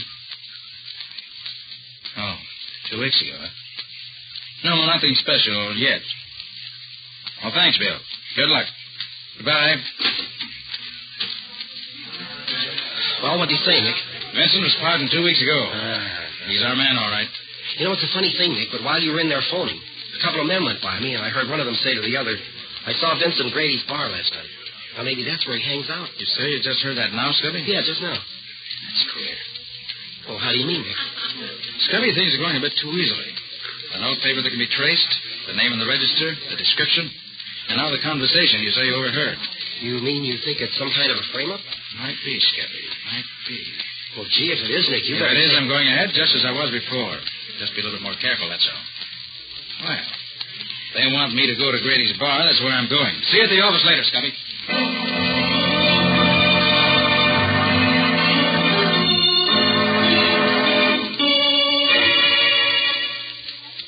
And he fell for it, Jack. Hook, line, and sinker, just like you said. I've got to hand it to you. And you told him where he could find me? I said it real loud, right beside that stooge of his. I said I'd seen you in Grady's place here. He's coming here now? Yeah. I beat it on the head to let you know he was coming. Good. We'll take care of him when he gets here. Gee, you're awful smart, Jack. Ain't no wonder I kind of go for you. But don't forget I owe him one, too. He sent my pop to the chair for bumping off that old rat of a watchman last winter. I ain't forgot that, you betcha. Okay, Gertie, cut the gab. Looks like Carter's coming in now. He can't see us where we're sitting. Yeah, that's him. Hey, do I look okay in this apron I borrowed from Pete? Sure, you look like a regular waiter, Ben. Hey, got a tray? Yeah, right here. You sure he don't know you, Ben? Nah, he broke up my racket last year, but he never seen me. Gee, we all got it in for him, ain't we? You bet we have. And here's where right pays off. Watch me.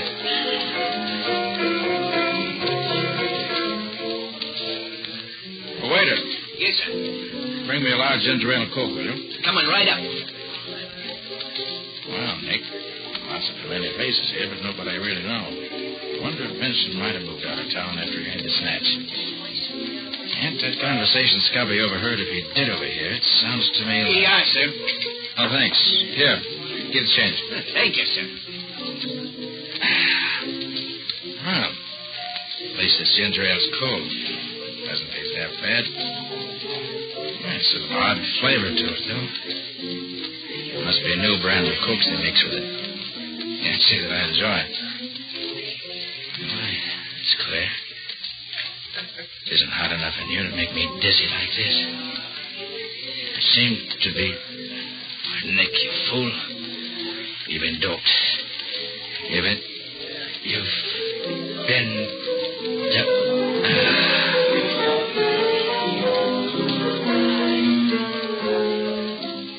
Yeah, look it. He's out cold. Gee, Ben, you must have made it strong. You bet I did. I ain't taking no chances. I put 3 of them in. Now go on, Gertie, and get the car and make it fast.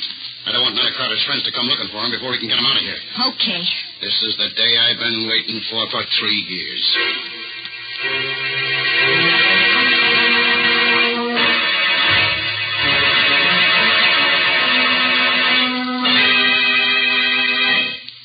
Well, he don't look much like a great detective, does he? All tied up and gagged like that. I'll say he don't. He looks more like a trussed-up chicken. Or a dead duck. And that's what he's going to be as soon as he wakes up. A dead duck. You mean you ain't gonna kill him now? Nah, there's no fun in killing him when he don't know who's doing it. I want him to look me in the eye when I send a bullet into his brain. Oh, gee, Jack, I thought you'd let me kill him. Nothing doing. This is my party. Private and exclusive. You get his guns? Yeah, both of them.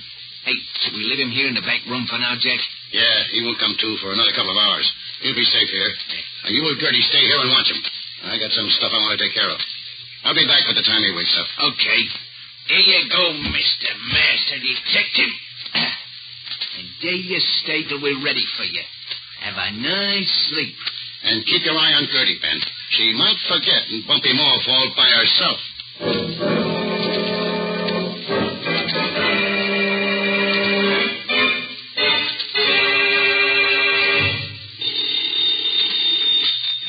Nicholas Carter's office. Well, this is Mrs. Ashford speaking. Isn't Mr. Carter there? Why, no, he isn't. Has something else come up? Yes. Yes, I've got another note from the kidnappers. They want $100,000 immediately. Good heavens, $100,000. Oh, what shall I do? Mr. Carter said to do nothing until I heard from him. I've no idea where he is. He should have been back here long ago. You better just do nothing, as he said, until we hear from him. He's bound to call me pretty soon. Unless something's happened to him.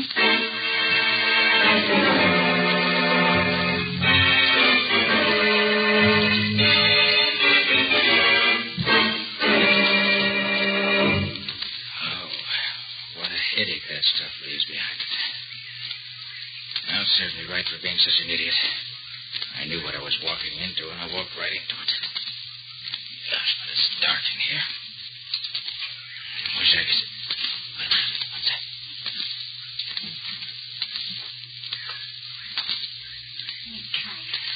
You sent my cop to the check, did you? You'll never send nobody else there. Because you ain't gonna live no longer. I'm gonna fix you right now. I'm gonna... What's up? Sorry to have to be so rough with you, lady. But it's my life or yours.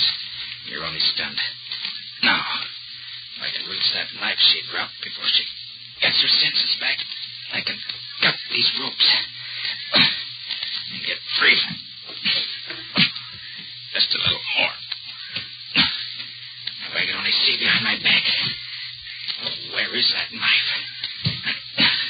I want to be able to reach it now. Just... Now to cut this rope on my wrist. A little bit more. There, that's got it. Now for the leg ropes. Quiet, you. You try to call for help, I'll be forced to kill you. You? How did you... I heard you coming in, so I sat up, stuck my legs out, and pipped you. You dropped your knife. I knocked your head on the floor, and I stunned you. Then I found the knife, cut my ropes. Now I'm getting out of here. No, you can't. Jack will kill me. He'll murder me. Should have thought of that before. Don't try anything. Your friends overlooked this little pistol I carry in my shoulder holster. It's very small, but effective, I assure you. What are you going to do? Why'd you dope and bring me here? To kill me? Well, Jack and Ben were scared you'd try to break up their plans for the kidnap job. I knew it. Now listen carefully. Who else is in this house now? Only Ben. He's in the next room. Good. Now, when I tell you to, call Ben. Tell him you're afraid I'm waking up. Ask him to come in here, but don't you warn him. You want me to ask him to come in here? Yes, but no funny business. Now call him. All right. Ben! Ben! What do you want? I think Nick Carter's waking up. You better come have a look at him. Quick. Yeah. Okay, don't touch him. You wait till Jack gets back, and then Up with your hands. I warned you. Now stand aside. I'm leaving here, and don't try to stop me. I'll be seeing you both later, under different circumstances.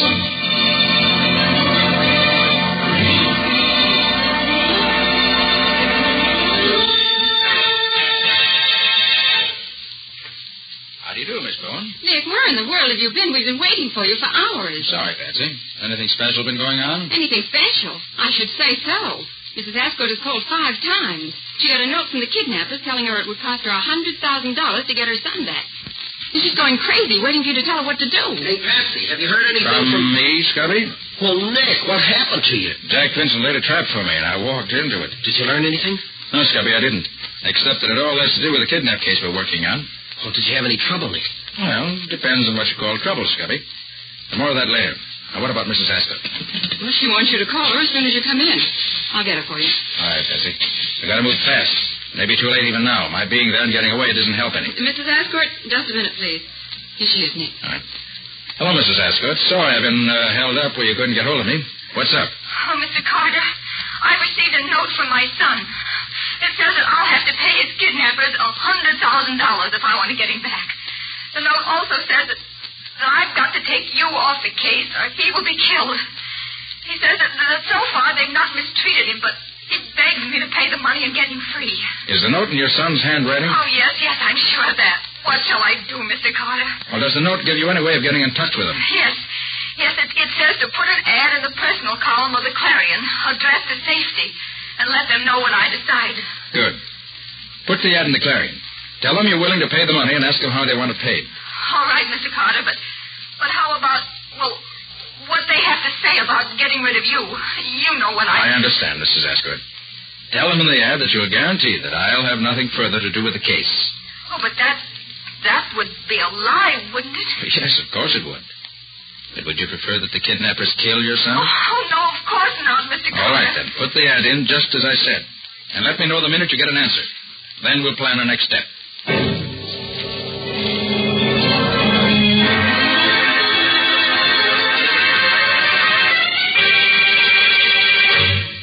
Oh, Mr. Carter, I'm so glad you come. An answer to the ad that I put in the paper just came in the morning mail. Here it is. Thank you. On Route 77B, 5 2/10 miles north of Route 31, is a large single oak tree right beside the road. It's the only tree around. Make up a bundle of $10, $20, and $50 bills, $100,000 in all. Throw the bundle out at the foot of the tree this afternoon at 5 o'clock sharp. Drive by at not less than 25 miles an hour, and do not stop. Your son will be sent back to you tomorrow morning. He'll be alive if you follow directions. He'll be dead if you don't. Gosh. Mm-hmm. Bessie, Huh? where's that map I asked you to bring along? Well, here it is, Nick. Well, I still don't know how you could tell what section of the state we're going to need a map of. Well, Patsy, when I went back to the gang's hideout yesterday afternoon, it was deserted. The only things I could find that interested me were a rough draft of the original kidnap note made in the back of an envelope addressed to Jack Vincent. Mm-hmm. And also a timetable showing trains running to a certain part of the state. And what part was that, Nick? The part I asked you to bring the map out. Very simple. Very simple. To you. Well, where is it? Here. Now, let's see.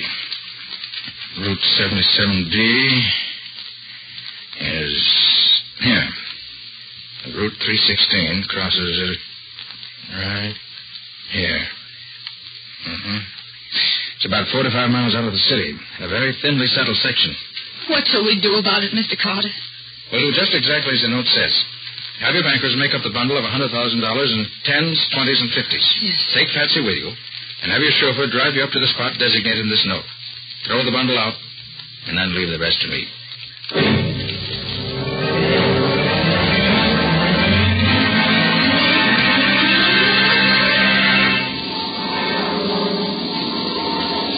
Well, I'm sure glad it's clear today. Otherwise, we'd be out of luck. See anything, Scubby? No, not yet. Hey, Nick, do you suppose anything has gone wrong? No, I doubt it. I have entire faith in Patsy's ability to follow instructions. Gee, sure is sort of deserted around here, isn't it? Yes. Only a few scattered houses and very little traffic. Oh, here, Scubby, suppose you take over the controls of the plane for a while I take the glasses and have a look around. Oh, sure, Nick. Here you are. Thanks. Got the stick? Yeah. All set. These glasses are really high-powered, aren't they? Hey, I think I can... Yes, there they are. And right on time. Are you sure this is the right road, James? Yes, Miss Asgard, this is the right road. Oh, I'd feel so much safer if Mr. Carter were here. Why, if any little thing were to go wrong, it might mean my boy's life. That's why I'm here, Mrs. Ascort. Just to see that nothing does go wrong. The place you want is about a half a mile ahead, Mrs. Asgard. Oh, dear, so soon? Oh, I'm all of a jitter, Miss Bow, and you'll have to throw the package out. I just can't do it. Now, don't you worry, Mrs. Ascort. I'll take care of everything. Slow down just a little, will you please, James? Yes, miss. Oh, I wish I knew how Nick is planning to get the money back. The gang could go anywhere from here, and we'd never know where it was. Oh, I hope Mr. Carter won't do anything to interfere with my getting my boy back. He's worth all the money I have. You can trust Nick to do the right thing. There's the tree, just ahead. Oh. Now, help me up with the package. All right. Careful now. I'm going to let it go out the window. Here it goes. Well, that's that. Oh, you're wonderful, Miss Bowen. Did you see anybody? No, nobody. Not a soul around here anywhere. I still can't see anybody. The bundle is still right by the side of the road where it fell. Oh, heck, this curve cuts off the view entirely. Well, at least we've done our part. Yes, we've done our part. The rest is up to Nick.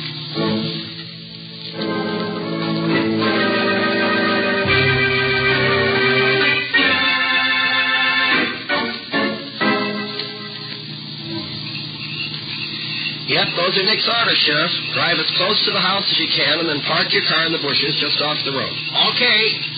Where's Carter now? Oh, well, he went on ahead to get the layout of the place. Wants to get his plan set by the time we get there. I don't understand how you know them fellas are hiding out there. You say neither you nor Carter ever been near the house. Well, I'll tell you, Sheriff. It's really very simple. When Mrs. Ascort dropped a bundle of money out of her car this afternoon, Nick and I were overhead in Nick's plane watching everything through his extra high-powered field glass. Yeah. We saw the crooks come and pick up the money, and then we watched them beat it back to the farmhouse. They took every back road and cow path they could find to keep from being followed, but we couldn't see them, no matter where they went. Yeah, all the time the one man that they were really afraid of was up there over their heads watching. Hey, that's quite a stunt. I've heard tell this Nick Carter's quite a feller. Darn if I don't believe it now. Well, Dirk, if you don't, can't better. Well, we better stop here, huh?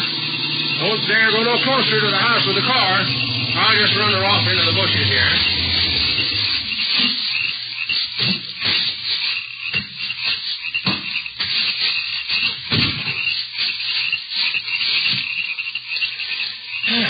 Well, I wonder where Nick is. He ought to be here any minute. Yeah. So far, so good. You haven't seen me yet. Yeah, this is the window where the boy should be, if I'm right. Too dark to see what's inside the room. I'm going to have to take a chance and climb through the window and see for myself. Locked. Well, I ought to be able to slip the latch on an old window like this. This knife will do it, I think. There. Hope my luck holds it all night longer. I guess it's safe to use my flashlight here. Yeah, there he is. Oh, Harold. Harold. Oh. Quiet. Not a sound. Keep that and quiet. You all right? Yeah. Caught a pretty bad cold yesterday, though. But who are you? You're not one of the kidnappers. No, I'm not one of the gang. I'm Nick Carter. Nick Carter? Yes. Gee, I've heard of you. You're going to save me, huh? That's just what I'm going to do. And I'll get these ropes off your arms and legs first. There we are. Feel better? Gosh, yes. Now see if you can stand up. Well, it's not very easy yet. But I'll be all right. Good boy. I've got to get you out of here pronto before one of the gang comes up to have a look at you. All right. How do we get out? Out of the window, same as I came in. Oh, come on now. And quiet. Okay. Whatever you see, Mr. Carter. Climb out the window onto the roof. Easy now. Easy. That's the boy. Gee, it's dark out here. Can't see anything, hardly. Just follow me. There's a post in the corner of the porch we can slide down. I came up it. Careful now. There it is. Here we are. Okay. I'll come right behind you. You go ahead, Mr. Carter. Not Mr. Carter, Harold. Just call me Nick. Gosh, Nick. Am I going to have something to tell the fellas when I get back home? All right. Here you come. That's the boy. Gee, that was easy, wasn't it? All right, son? Sure. Let's get going away from here. All right. My friend Scubby and the sheriff ought to be over there on the edge of the brush. Hey, is that you, Nick? Yes, Scubby. And I have the boy, too. Suffering catfish, Mr. Carter. How in heaven's name do you get him out of there without getting caught? It was easy. Nick's a good detective. I bet he can do anything. Well, thanks for the plug, Harold. Now, here's my idea. Are the three of them still in the living room where they were a few minutes ago? Yeah, I just took a look and they're still there. What's your idea, Carter? Well, this is it. They think Harold is still tied up nice and snug in his attic room. Now, if they should happen to hear him out here in front of the house, they'd probably come rushing out to see what's up, wouldn't they? Sure. Well, go on, Nick. Well, I don't want any shooting if I can help it. Somebody might get hurt. So you and I will stand one on each side of the front door, Scubby, while the sheriff goes around to the back door, ready to come up from behind them. Then Harold will stand out here in front of the house and shout good and loud. They'll come out to see what's what, and we'll poke our guns in their backs. No shooting, no trouble. All nice and simple. Gee, that's swell.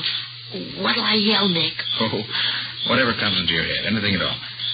Okay, Sheriff? Yep. Sounds nice and simple. If it works. Well, here goes the rear guard. Come on, Scubby, get your guns ready. Okay. And Harold, if anything goes wrong, you run for the woods. They'll never find you out there on a back night like this. Okay, Nick. When do I yell? Count 5 slowly. That'll give Scubby and me time to get into position beside the door. Okay. 1, 2, 3, 4, 5. We're shooting the mounted. Yippee! Wow! What the hell is it doing out here? Get your hands out of the fast. Don't try reaching for your guns. We've got you surrounded. Nick Carter, how did you... Just keep those hands in the air, Vincent. All right, Scubby, get the guns. Okay, Nick. Only one on Ben. And 2 on our friend Jack. All right, come along here now. Stop it. Why this gal trying to skip out the back way, so I brought her along. She belong to this outfit? I'll say she does. She was the one who watched me while the men went out for the money. Well, looks like we got everything, don't it? Yeah, it certainly does, Sheriff. Everything but the ransom money, which must be here in the house somewhere. Nick, can I hold a gun on one of them? Why, sure, son. Here, take Jack's gun and keep it pointed right at him all the time. Hey, Carter, don't let that kid have that gun. He don't know nothing about guns. It might go off and somebody'd get hurt. You're quite right, Vincent. But would it interest you to know that I wouldn't care if it did? As far as I'm concerned, kidnappers are pretty filthy things, the lowest of the low.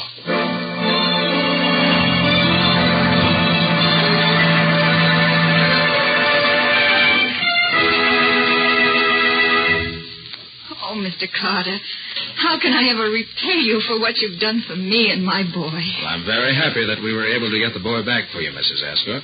And the money, too. Oh, please tell me how much I owe you, Mr. Carter.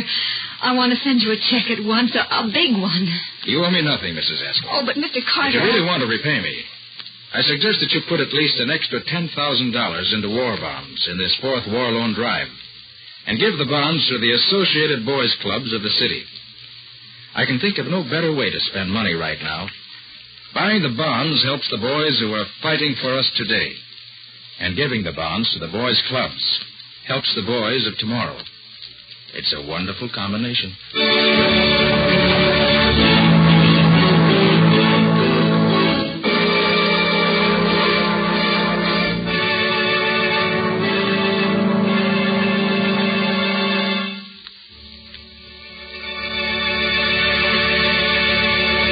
This has been another of the strange adventures of Nick Carter, Master Detective, which are brought to you regularly at this same time by WOR Mutual. What can you tell us about next week's story, Nick? Well, all I'm going to tell you about it is this.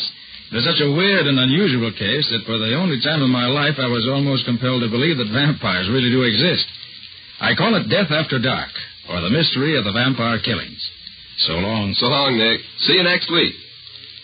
In the strange adventure you have just heard, Nick Carter was impersonated by Lon Clark, Patsy by Helen Choate, Scubby by John Kane. Original music was played by Lou White. The entire production was written and directed by Jock McGregor.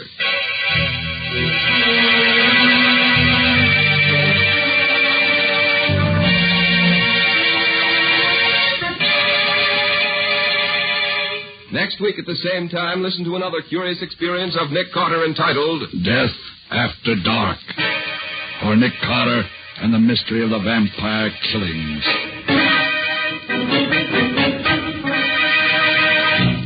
This story is a copyrighted feature of Street and Smith Publications, Incorporated. The return of Nick Carter is broadcast in the studios of WOR and is broadcast over most of these stations every week. This is Mutual.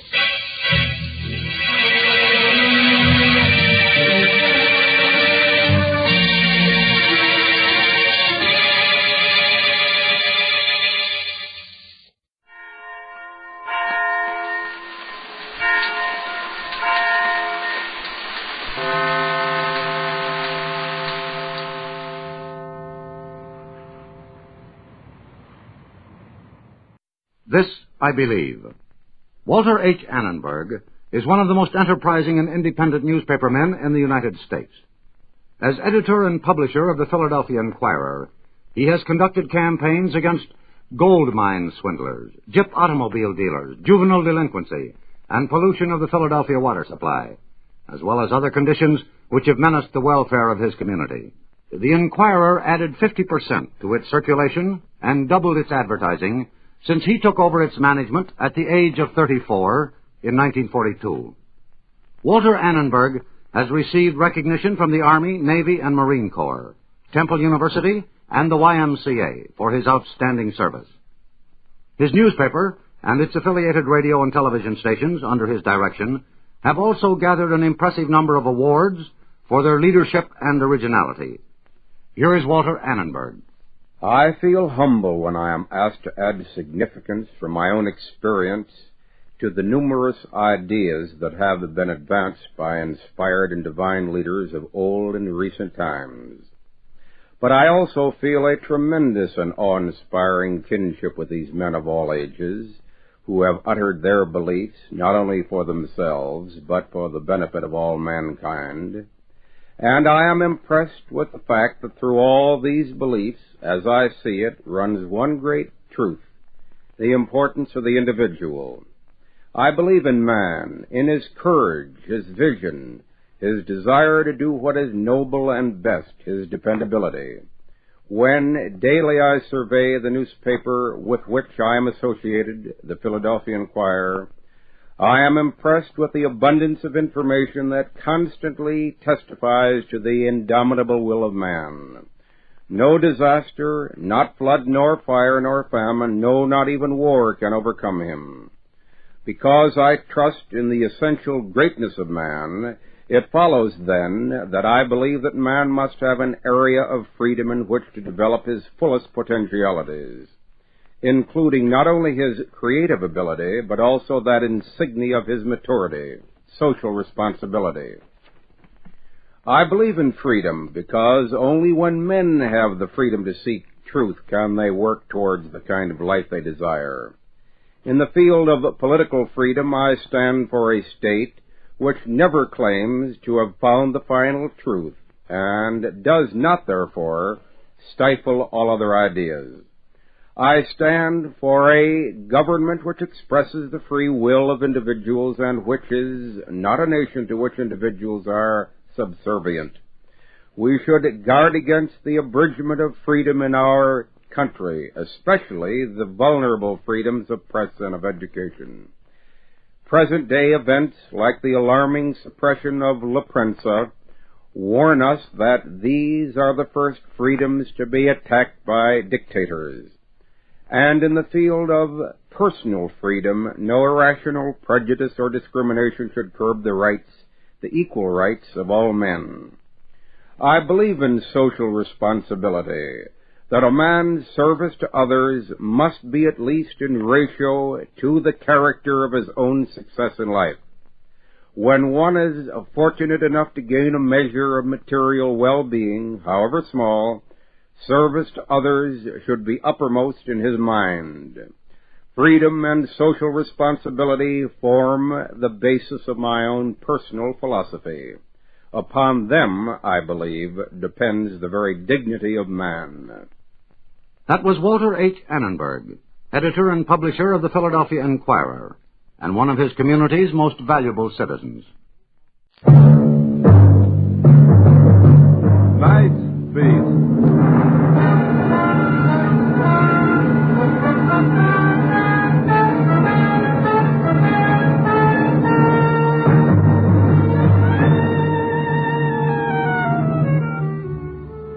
Hi, this is Randy Stone. I cover the night beat for the Chicago Star. My stories start in many different ways. This one began in the shattering turmoil of a manhunt and ended in the quietness of the morgue.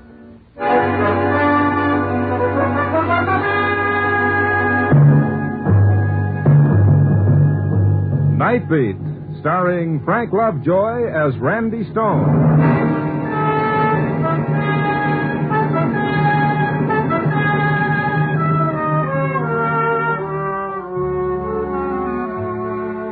People are always telling me how lucky I am to have a job where all I've got to do is walk around Chicago at night looking for a story. It's a dandy little job, sure. All you need's a pneumonia jacket, an extra set of arch supports, and a goodly supply of penicillin, and you're all set. The city at night. Fascinating. That old nose for news, frozen stiff and ready to fall off. Those eagle eyes so watery and bloodshot from the wind they wouldn't serve a self-respecting canary. Yes, sir, it's lovely work if you can get it. And brothers and sisters, have I got it. Oh, I guess I was just bitter. I'd walked from the Loop to the near north side, waiting for a story to tap gently on the shoulder, and so far it was no hits, no runs, and no errors. The streets were empty. Everybody was home hugging a radiator. And then, far away, I heard that lonely blues in the night sound, a police siren. And then another, and another. And then it seemed like there was a whole chorus of sirens singing about what a cruel, cruel world it all was. And then one siren separated itself from the rest and came closer, a prowl car coming down the street, stopping just a few yards away from me, and a police officer jumping out of it and hurrying to a call box. The officer passed under the street lamp, and I saw the excited look on his face, and I thought, all right, Stone, you lucky dog, let's go to work. This is Malachek. Yeah, okay, we're on our way over there right now. Right. Officer, just a second. What do you want, mister? What's up? Sounds like every squad car in the city's on the loose. Look, I got no time, mister. Read it in the papers tomorrow. Oh, I never touch the stuff. Look, the name is Stone, Chicago Star. Oh, reporter? Well, mildly, that's a general call, isn't it? I got no time to stand here, Gavin. I'll give it to you fast. Gig Sanders busted loose. Sanders? Great. When and how? Read it in your paper, Stone. All right, Crossman, let's move. They got him trapped.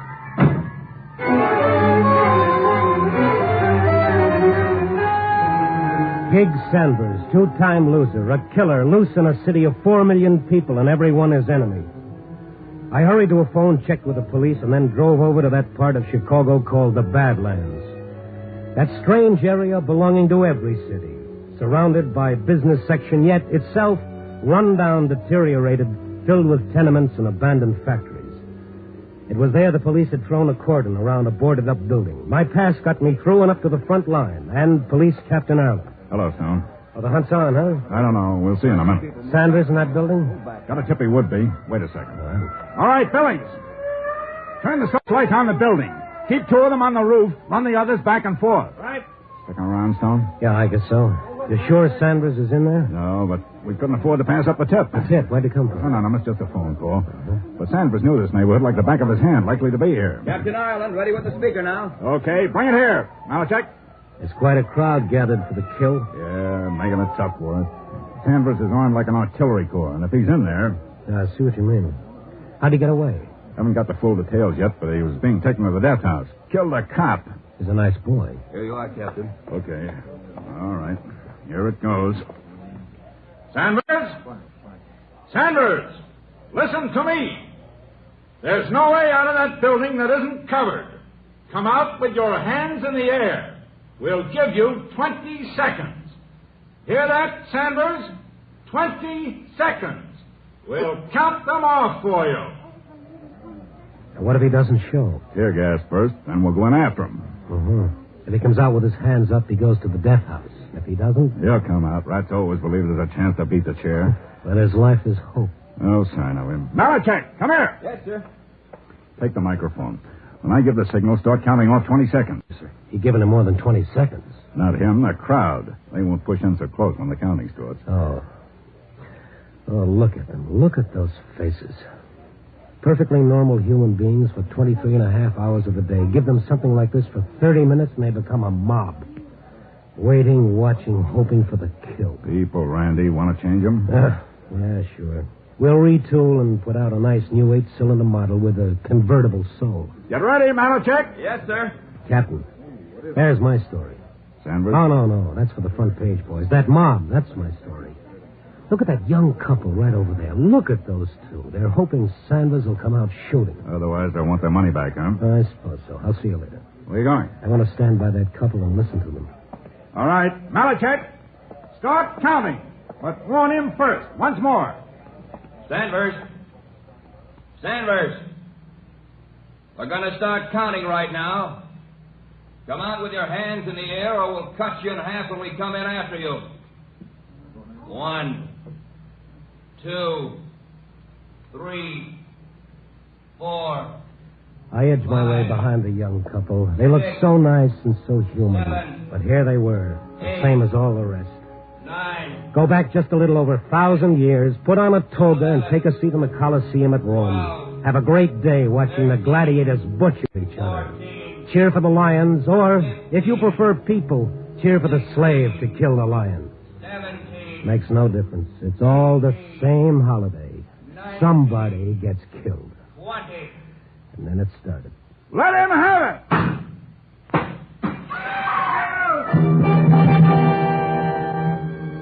It was all over in a few moments. The tear gas, the police rushing in with their masks on, the crowd straining forward to get a glimpse of Sanders. But there was no Sanders, and the police came up. Nobody in there, Captain Ireland. He must have been. No, sir, not a soul. We've covered every inch. I watched the crowd, and strangely enough, there was relief on their faces, and even a little shame that they'd hoped for the kill. But the young couple in front of me. He wasn't there, Ken. He wasn't there. I know. Come on. Let's get out of here quick. Ken, I'm sick. Evie, hold on to me. Let us through, please. Let us through. Yeah, here, this way. Come on. Will you clear the way, please? She's sick, mister. Maybe it's a natural reaction to disappointment. Huh? Nothing. Come on.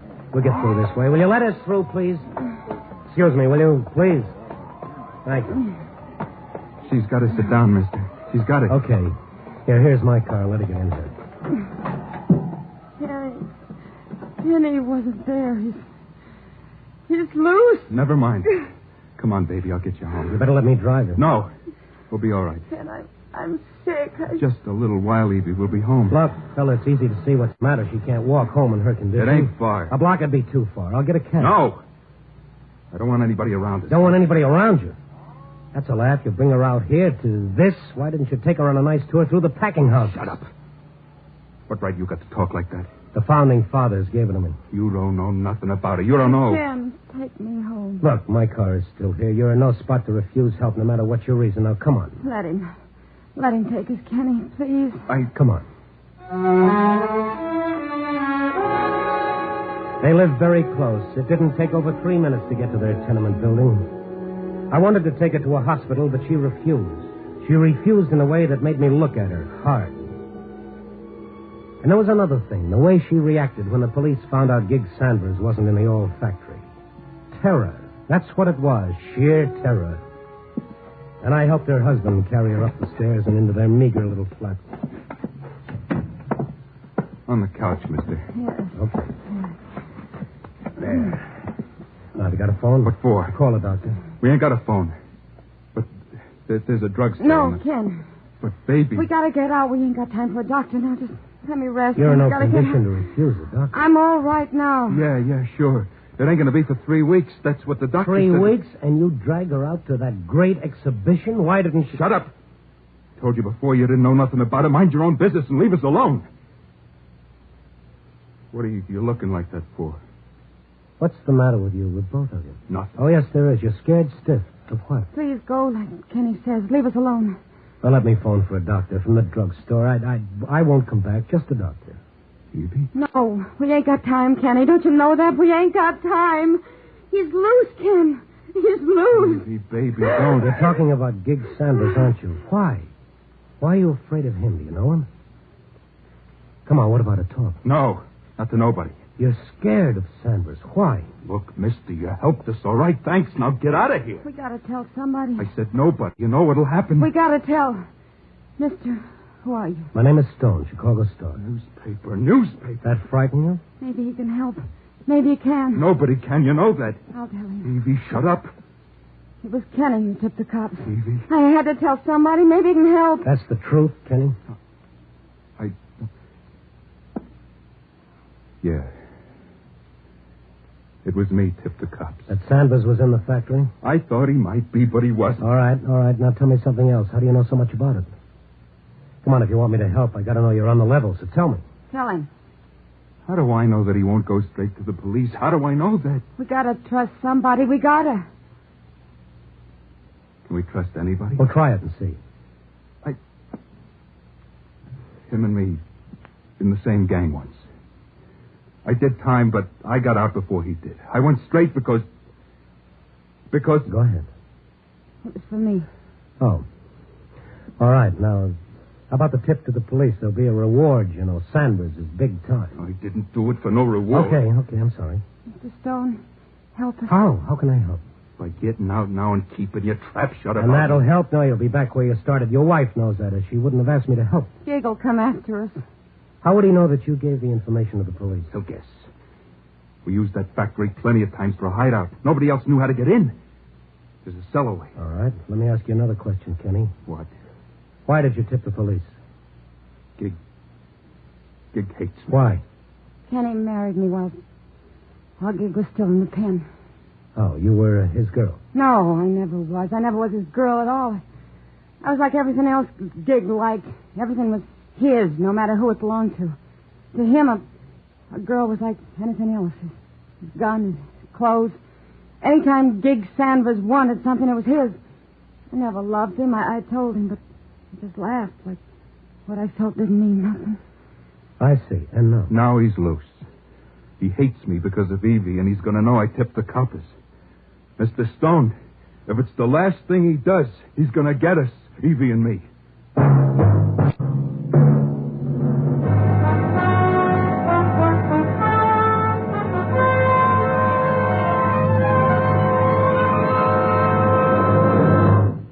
You're listening to Night Beat, starring Frank Lovejoy as Randy Stone.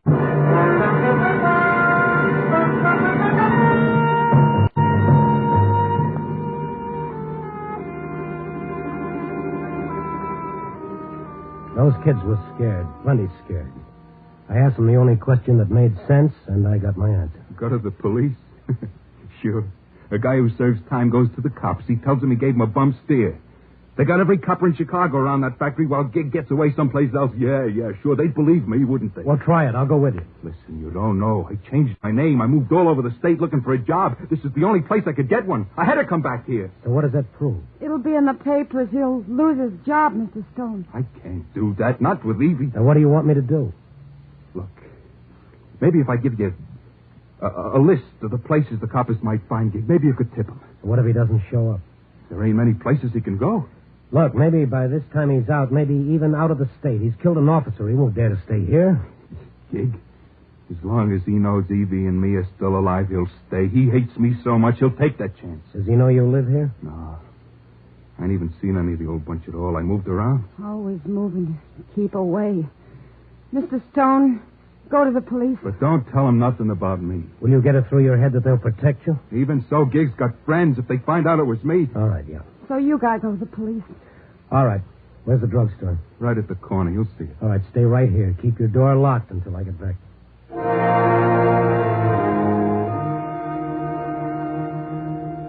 It was a short 2 minutes to the corner drugstore. I put in my call and started back to the flat. The street was quiet, deserted. The dirty tenements a solid block of ugliness against the night. I reached the tenement entrance, and I was just about to start up the steps. Hey, pal. Huh? Don't turn around. Stand nice and quiet. That's it. What is this, a holdup? Sure, a holdup. Now listen to me. Take out a cigarette. What? Take out a cigarette. That's it. Now light it. Act natural. Good boy. Now? Where are you? In your car at the curb. What? Don't turn around, I said. Take a look up and down the street. I am. Coppers? No. Okay. Now come here to the car.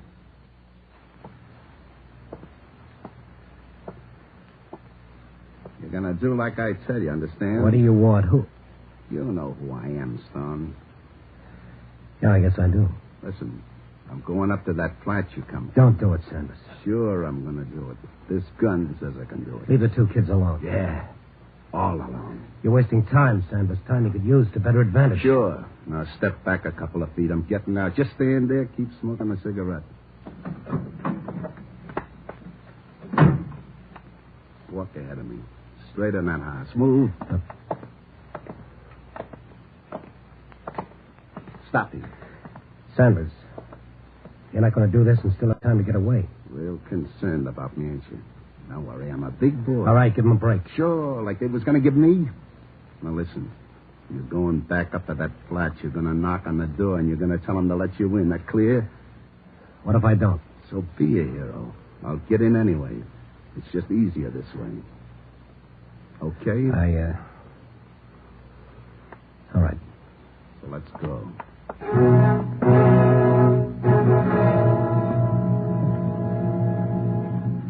The slow walk up the stairs was a nightmare. I walked down the hall toward the flat where those two kids waited behind a door that they thought would keep the terror and death away from them. And then? Knock. Who is it? Answer. Sanders, please don't do it. You going to answer him? Who is it? Answer. It's Stone, Kenny, but I... You was a long time... Inside. Shut up or I will. Easy, don't. You Stone. Lock that door. All right, Kenny boy. Over on the couch. Gig, don't hurt Evie. She's going to have... I see, yeah. Congratulations. Listen to me. Shut up. Stone. What? Get over to the couch. On your way, turn out the light. And stay in line with the window so I can see against the street lamp. Now sit down. We'll talk. You going to listen to me, Gig? Sure, I'm a wonderful listener. Only make it good and funny, huh? Even me, fellin, love Gig. You ain't gonna blame us for that. Evie and you fell in love. You think I worried about that? You think I cared what she did? Nah. It's what you done tonight. He was afraid, Sanders. Afraid that you'd come after him because of Evie. I thought about it, mister. Yeah, plenty. But I figured let it go. It ain't worth it. But this tonight is something different. Turning stoolie. You'll never get out of Chicago, Sanders. Every cop in the city will be looking for you. That's nothing new to me. Now you, Kenny boy. You did tip the coppers, didn't you? Gig, listen. We're nothing. You haven't got a chance, Sanders. No chance? I always got a chance. My luck's good. You know why I wasn't in that factory, Kenny boy? Because my luck held. I had to get some dough first. And you know where I was? In that crowd, just standing there watching. You were in the crowd? Yeah, like watching my own funeral, only the coffin was empty. And I saw you and Evie, Kenny. That's how I knew where the tip come from. All right, you're smart, Sanders. Now be smarter. You got us where you want us. We can't make a move, but if you kill us, you'll kill the time you need to get away. I got ways. Like I come here. I followed you in a cab, then hid in your parked car. Now, ain't that smart? Evie, you ain't said nothing. Big. You gonna kill us? Yeah, I'm gonna kill you, Evie. Sanders, you said your luck held. It can't hold forever. What you're doing now is giving the police minute after minute to catch up with you, and they will sooner or later. You killed an officer, Sanders. You know what that means? Him or me, it had to be that way. Doesn't have to be this way. This way? What Kenny done was to save Evie's life and the baby's, right or wrong. That's why he did it. What would you have done to save your own life? I killed a cop to save my life. That answer you? Yes, I guess it does. So it makes sense. That's a radio there by you, ain't it? Yeah. Send it on. We're all going to sit here and wait for the news. We're going to see how I'm making out.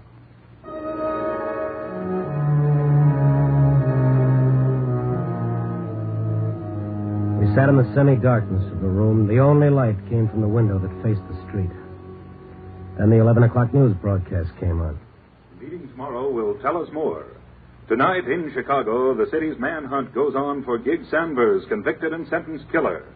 Acting on an anonymous tip, the police surrounded the old Phillips factory, but Sanders had not been there or had escaped before the cordon could be drawn tightly. Meanwhile, rewards totaling $2,800 have been offered. Shut up! $2,800. A real nice nest egg, huh, Kenny boy? It wasn't any reward. There is now. Sanders. What do you want, Stone? You said you were smart. So, what are you getting at? Maybe you forgot one thing. Yeah? You came here in a cab. So? The driver get a look at your face? Don't give me that. The cops would be here long before now. Oh, no, Sanders. Only about a half hour's gone by since they tried for you in the factory. Figure it out. By the time the cab driver reports, by the time the police check... Shut up. You're wasting time. You got half a chance if you take it. Yep. Yeah. I guess you talked me into it. Okay, I'll get going. Dig. No. Please. No. Gig, not Evie, not the baby. Baby? Evie? I could have been rotting in that factory by now. What satisfaction do you get from this, Sanders? Satisfaction? Everything in the world. You were friends. Yeah, friends. Did you tell them how good friends we were, Kenny? Did you tell them how we played in the same dirty, stinking streets? How we ate the same slop in the orphan asylum? Did you tell them all that? Big. Yeah, Evie, did you tell him how I was always the one to get Kenny out of jail when we were kids? They tell you that, Stone? No, but you're thinking of it. Remember it. I am. Oh, I am. All Kenny wanted was a decent life. Even if it cost mine, huh? He wanted to live for his wife and their baby. And I want to live. For what? You shouldn't have said that, Stone. I didn't have nothing against you till you said that. I was going to that death house when I busted loose. I figured a million ways to get away, and I took the chance when it come. I killed a cop. And I know what happens to a cop killer. I know. Now, they're coming. I guess you were right about that cabby. The minute the coppers will all be set up and ready to get me. Yeah, but I killed a cop. That's how bad I wanted to live. But nobody wants me to. Nobody. You hear? Nobody. Listen, Sanders. You listen. A couple of weeks ago, there was a leopard loose. You know what the people said? You know, Stone? Yes, I know. They felt sorry for the leopard. That's right. Everybody wanted that leopard taken alive. Nobody wanted it killed. But me, I'm a human being, and they want to see me cut to pieces. Maybe because that's all the difference in the world between you and that animal. Is there? Is there? You're going to tell me the leopard would know better if he killed to get away? Well, I don't. No, because that's the way I learned to live. Because you didn't want any other way, Sanders. Because it was the easiest way. You grew up in a gutter. You never wanted to get out of it. Other men did. I ain't other than a Gig Sanders. Gig Sanders. Gig, they're all around. You ain't got a chance. Yeah, and that's dandy for you. Just what you want. No, Gig, no. I swear it ain't. You swear. Now, you listen. I'm going out, yeah. But not with my hands up. And I ain't gonna die alone. Sanders, don't. Do one last decent thing. Let these kids alone. Gig, listen. I'll go with you. Kenny, no. Gig, I'll go with you. It'll be you and me again like it always was. I'll help you get away. We can do it together, Gig. We always used to, me and you, remember? You're crazy, Kenny. If they think you're going out with him, you won't have a chance. They'll cut you down with him. You won't. Kenny, stay here. I gotta do it, Evie. You gotta see that. I have to do it. Gig, you want to kill me, all right. I'll be dead if that's what you want, but I'm going out with you. I got a gun. Kenny, put it down. Don't. So you got a gun. You got a gun. All right, shoot me. Why don't you shoot me? I could have. Any time we were sitting here. But you didn't. You was always soft, Kenny boy. You see, Stone, that's the difference between him and me. Then shoot me. Go ahead, kill me now. But even if you don't, I'm going out with you, Gig. Kenny, you're not talking sense. Sanders, we know you're in there. Sanders, this is Captain Ireland. Listen to me. Sanders. I'm listening, copper. Sanders, there are innocent people in that building. We'll give them time to clear. If you've got any human decency left in you, wait before you do anything. But I warn you, Sanders, come out with your hands in the air. What are you going to do? You know what I'm going to do? Coppers! Coppers, I'm coming out! Right out the front door. Tell everybody else to stay in. Tell them. All right, Sanders, but with your hands up. Now listen, people. Stay in your rooms, lie down on the floor, and stay away from windows and doors. I'm coming, coppers. They'll kill your Gig. Sanders, go out with your hands in the air. Oh, sure. Now, Evie, Kenny. Gig. Sanders. Do it then, Gig. Do it and get it over with. Kenny, boy, get where I can see your face. Think what you're doing, Sanders. Shut up, son. And the light by the window, Kenny. Now, let me look at you. You said you'd go out with me. Yeah. Kenny, don't lie to me now. Don't lie now. I'll go with you, Gig. Swear it's the truth, Kenny. Swear it's the truth. I don't have to swear it, Gig. You're looking at me.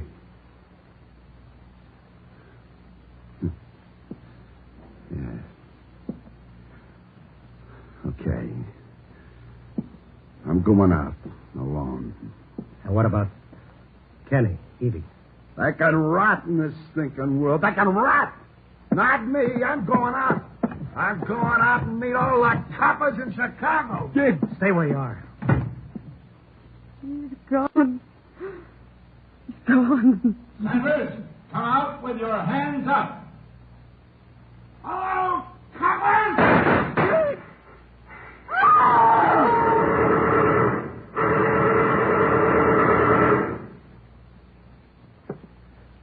Well, there's $2,800 lying down there, Kenny. Better go down and pick it up. I don't want it. You had all the chance in the world. Why didn't you kill him? I couldn't. Gig Sanders was my brother.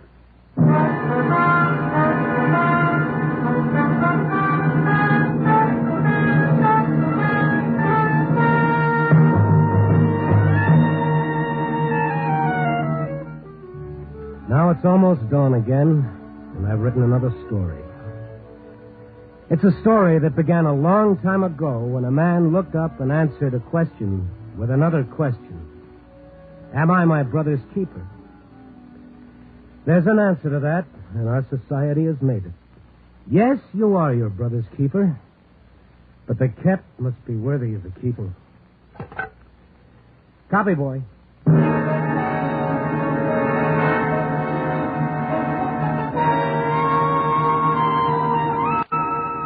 Night Beat, a new dramatic series, stars Frank Lovejoy as Randy Stone. Tonight's story was written by Russell Hughes. Night Beat is edited by Larry Marcus and directed by Warren Lewis. Music by Frank Worth. Others in tonight's cast were Ted DeCorsia, Georgia Ellis, Shepard Menken, Louis Haight, Herb Ellis, and Alan Slate. Frank Lovejoy will next be seen in Milton Sperling's production Rock Bottom, released by Warner Brothers. Throughout the week, NBC brings you the very best adventure mystery dramas on the air. You'll hear action-packed, fast-moving plots to hold your interest right up to the smashing climax on NBC's thrilling mystery shows. During these stellar programs, you'll hear mystery and intrigue, adventure and high-tension drama. Match your powers of observation against the best in detective fiction in solving crimes and unraveling intrigue. There's fast-moving action to lift you from beside your radio into the romantic land of mystery and adventure. These exciting dramas are as interesting as tomorrow's race results today. And you'll hear them every night over most of these NBC stations. Remember, if it's mystery and adventure dramas you're tuned for the best on NBC.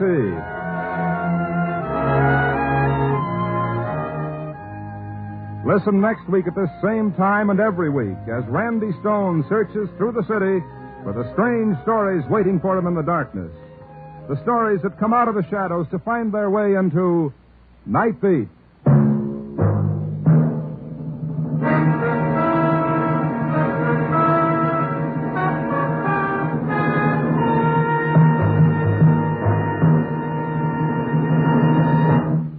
Tomorrow, Fred Allen joins Bob Hope. Now, Jack Benny's on NBC.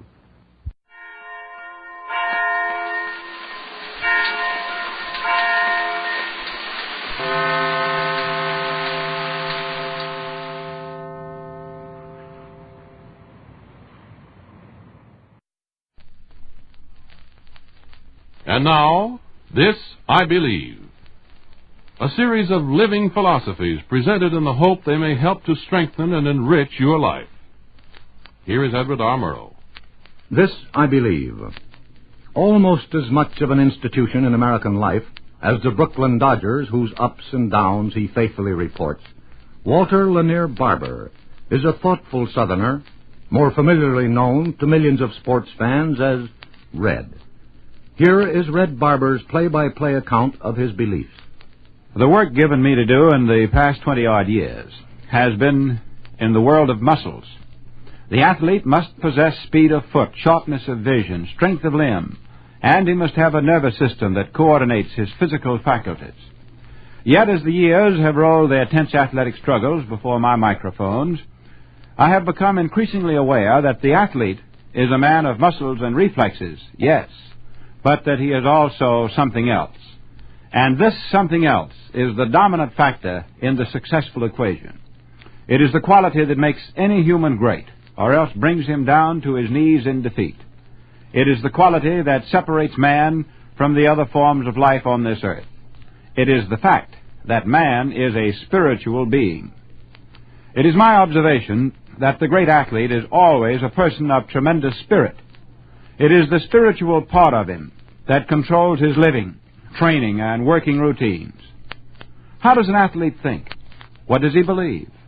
Does he have the willpower to practice and practice until he masters the skills of his profession? Does he have the disposition to fit into the team and to work for the team's success? Does he play his best every inning of every game and hang on and keep swinging and running and sliding with all his might right down to the last out, no matter what the score? Does he have personal mastery of himself so that he remains in fit condition? Can he withstand prosperity, or does it go to his head? When I first came up to the major leagues in Cincinnati, I heard an old baseball scout, Bobby Wallace, talking about how he evaluated a ball player that he was interested in purchasing. In this case, he was talking about a pitcher. I've never forgotten 2 points that he made. He said it was easy, of course, to see what and how good was the pitcher's stuff on the mound, but that he would have to know the man's living habits off the field before he'd recommend his purchase. And second, he would not pass favorably on the pitcher until he saw him pitch when he was getting beat. In other words, the scout would need to examine the pitcher when he was losing, and then, if he kept on bearing down, that was his man. Dr. Jock Sutherland, when he was head football coach at the University of Pittsburgh, told me that, of course, he wanted physically strong football players, but that first he had to know how those players thought. Sutherland said that if a boy didn't think right, he could do little with him or for him. Ty Cobb's flaming spirit set his body on fire and kept him amazingly competitive year after year, record after record. Ben Hogan, in his recent golfing comeback after having his body shattered, is a tribute to his spiritual worth in that he forced himself to fight back. I firmly believe, then, that it is the spiritual that makes the important difference, even in the world of brawn. It is how a man thinks that matters. I believe each of us must realize that he is driven and directed by his spiritual self, and that each of us must place his reliance on things spiritual. I have found that the Christian religion is the best source of spiritual strength for me, as I puzzle and grapple in my own way with the mysteries of where we came from, who are we, what are we doing on this earth, and where do we go when this particular race is run. They're the creed of Red Barber, CBS sports director, active citizen, and a man who has learned a battery of valuable truths from the sandlots and stadia of this country.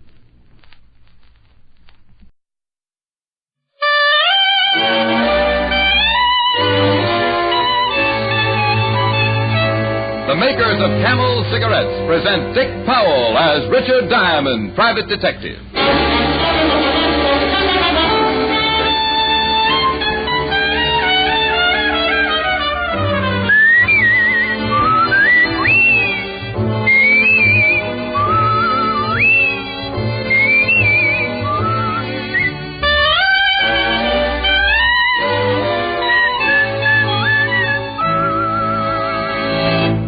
Not one single case of throat irritation due to smoking Camels. That was the report of leading throat specialists in a coast-to-coast test of hundreds of people with normal throats who smoked only Camels for 30 days. Start your own 30-day Camel test tonight. Smoke only Camels for 30 days. You'll discover how rich and flavorful Camels are, and you'll learn how well Camels will agree with your throat. Pack after pack, week after week.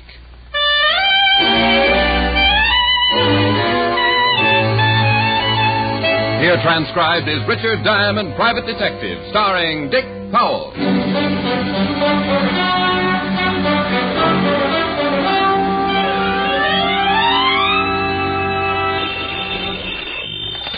Diamond Detective Agency, your crime is my crime. Oh, no. Hi-ho, Helen. Oh, Rick, honestly. The slogans are bad enough, but must you set them to music? Now, dear, this is the age of the singing commercial. Keep with the times, kid. I'm the gal who could have married a Yale man, and what do I pick? A singing detective. Well, you just appreciate the finer things of life, Helen. Hang up and call me back. What? Just thought of a new slogan. Oh, Rick, you can preview your new slogan tonight. You are coming over tonight, aren't you? I are. Well, so agreeable. This can only mean one thing. You haven't got a client. Oh, Helen, you're so fiendishly clever. Seriously, Rick. I'll be expecting you at 7. And just once, try to be on time. Now, that is a challenge. But oh, bless my little square head. I might have known it. Client? Even more surprising. Rick, I'm in no mood for jokes. It's Lieutenant Walter Levinson, dear, and he's no mood for jokes. The old grouch. What's Walt doing there? I'll ask him. What are you doing here, Walt? Rick, this is serious business. Finish your conversation, then we'll talk. Oh. What did he say? Honey, I'd better hang up. For once, Walt isn't kidding. See you at 7. Bye. Bye. Thanks, Rick. Well, what's it all about, Fatty? I haven't seen you look like this for a long time. I was in the neighborhood. I thought I'd stop by and tell you the news myself. Punk named Smiley Brill shot one of our cops, Rick. Oh, Smiley Brill, huh? Didn't know a punk like Smiley had the nerve to pull a trigger. Cop caught him breaking into a pawn shop. Smiley got scared and fired. Uh-huh. Walt, I'm sorry to hear this, but I don't get it. Why act like a lost soul? Lots of cops get shot up. They take that chance when they put on a badge. I know that, Rick. This cop was Ben Johnson. What? Come again, Walt. Johnson, Rick. Ben Johnson.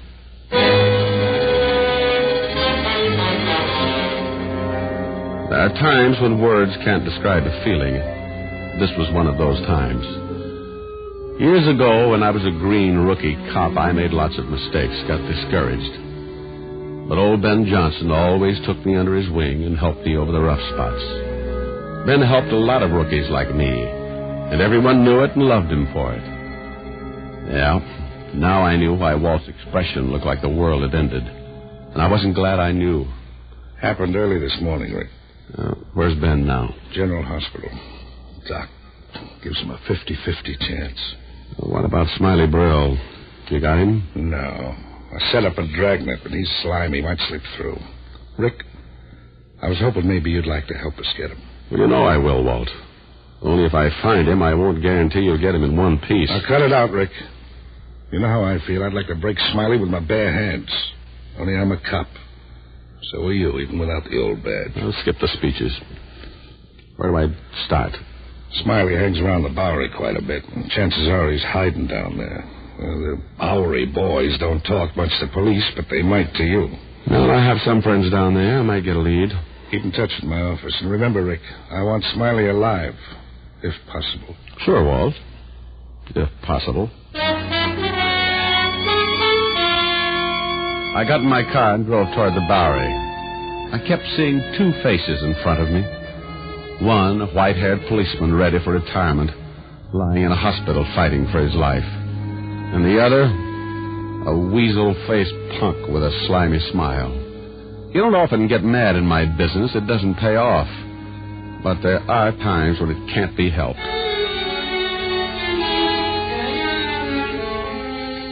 In the Bowery, I began looking for Leo Watts, a little panhandler with a big heart. I'd done Leo a favor a few months back, and I knew I could count on him to return it. I finally located him in a mission, working over a bowl of hot soup. Well, hello, Leo. Well, Richard Diamond, what brings you down here? You broke? Well, not quite, Leo. Sit down and have some soup. It's free. Well, I'd rather have some help, Leo. Oh, sure, Rick. Anything I can do, you know that. Tell me, do you know a guy named Smiley Brill? Smiley Brill, yeah, I seen him around. I don't know him so well, though. What about his friends, Leo? Know anyone he might go to if he was in trouble? I'm afraid not, Rick. I can ask around, though. Some of the boys might know. Would you do that, Leo? I'd appreciate it. Sure. You sit tight, Ricky, and finish my soup. I'll be right back.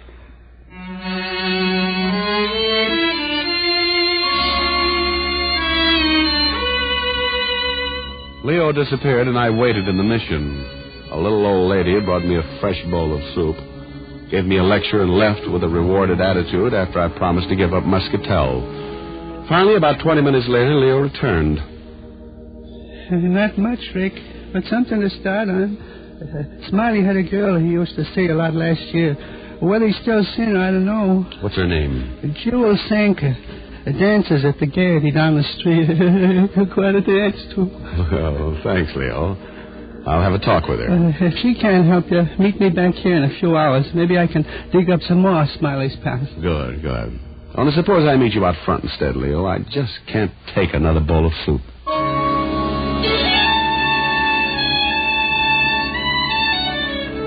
At the Gaiety Theater, I found a stage doorman with a case of bad eyesight. $5 made it even worse, and I got by him without as much as a hey you. Jewel Sanker was on stage, and I waited in the wings. The boys wanted more, but Jewel threw them a kiss and skipped off the stage right into the arms of yours truly. Why didn't you watch where you're standing? I'm sorry, dear, but I've given up Muscatel to have some vices. Huh? Oh, skip it. Jewel, I'd like to talk to you. So would every guy in that audience out there. Of course, you don't look like most of the guys. Your clothes are pressed. Carry a handkerchief, too. I'm a real dude. Oh, you're cute. Oh, yeah, I've got no time to talk. I've got to change for my next number. Mind if I walk along to your dressing room? Suit yourself.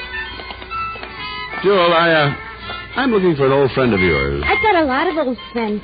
This one's named Smiley Brill. Oh, Tim, they're real nothing. What do you want with that stoop? A little talk. You're a great one for having talks with people. I was a lonely child. Here's where I changed. Do you want to come in? Silly question. Oh, stop dreaming. I've got a screen in here. Well, that should bring my blood pressure back down to normal. Wait till you see my next costume. It's made out of carnations. Oh, I bet you smell divine. Yeah. Sit down and I'll be right out. What did you say you wanted to see? Smiley Brill. Oh, yeah. Him and me broke up. When did you see him last? About a week ago. Haven't seen him for about 3 months, and then he shows up. He wants me to go out with him again. Did you? No, he's a bum. Him and me always used to fight about him not working. When we went out, I always had to pay the check. There. How do you like the costume? Well, I can see why it didn't take you long to get in it. Only aren't you afraid those flowers might wilt? Yeah, that's the idea. I see. Getting back to Smiley. Oh, forget him. He's a deadbeat. Besides, I've got to get back on stage. Just one more question. When you saw Smiley last week, did he say where he was living? Well, you know of anywhere he might be? No. Wait a minute. He tried to give me some line about working. I said something about the merry-go-round. Merry-go-round? Yes. Said he had a part-time job now, and... Oh, I don't remember all he said. Look, I've got to go. Time for my number. Drop around again sometime, huh?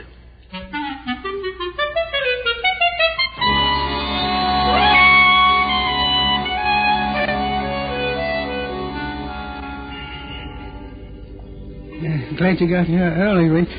How'd you make out with Jewel? Oh, she doesn't know where Smiley is, Leo. But, tell me, is there any place around here called the Merry-Go-Round? A bar, maybe? Merry-Go-Round? No, not around here. Why? Never mind. How did you do? Well, I asked around. Smiley ain't been around the street much these days, but I did find out where Bertie Morgan lives. A couple of years back, Bertie and Smiley served time together. Guys get pretty close when they're in stir. Yeah. Well, maybe Bertie knows where Smiley would hide. Worth a chance anyway, Leo. Well, here's Bertie's address in this paper. I hope you can make it out. Oh, Bertie's a real nut. He keeps nothing but brass in his room. The place looks like a pet shop. Thanks, Leo. See you later.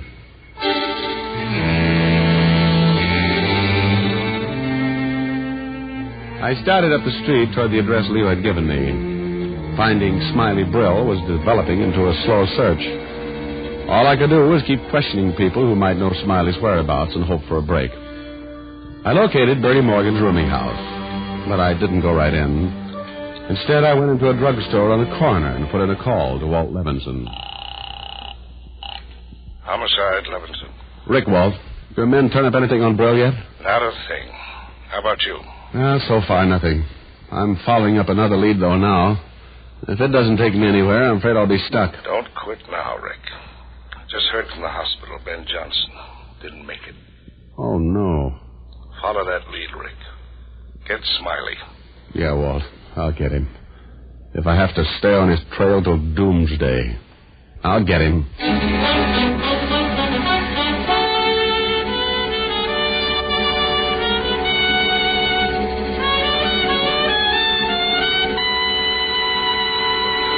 Before we continue with Richard Diamond, here are a few words about smoking enjoyment. After all the various tests for cigarette mildness, Camels lead all other cigarettes in popularity by billions of cigarettes a year. One important reason is Camel's flavor. Flavor that gives you rich cigarette enjoyment pack after pack, week after week. Another big reason for Camel's overwhelming popularity lead is Camel's mildness. Mildness proved this way. In a coast-to-coast test, hundreds of men and women, people with normal throats, smoked only Camels for 30 days. During that time, noted throat specialists made careful weekly examinations of the throats of those smokers. And the throat specialists reported not one single case of throat irritation due to smoking Camels. Why wait any longer to start your own 30-day Camel test? Smoke Camels for 30 days. See for yourself how flavorful Camels are. Prove to yourself how well Camels agree with your throat, pack after pack, week after week. How mild can a cigarette be? Make the Camel 30-day test, and you see. Smoke Camels and see. And now, back to Richard Diamond, Private Detective, starring Dick Powell.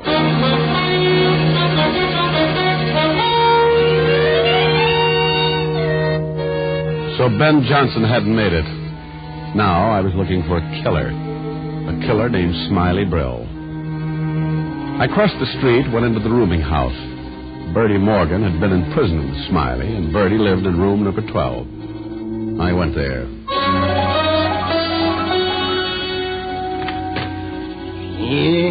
Bertie Morgan was a little man with a nose that resembled a parrot's beak.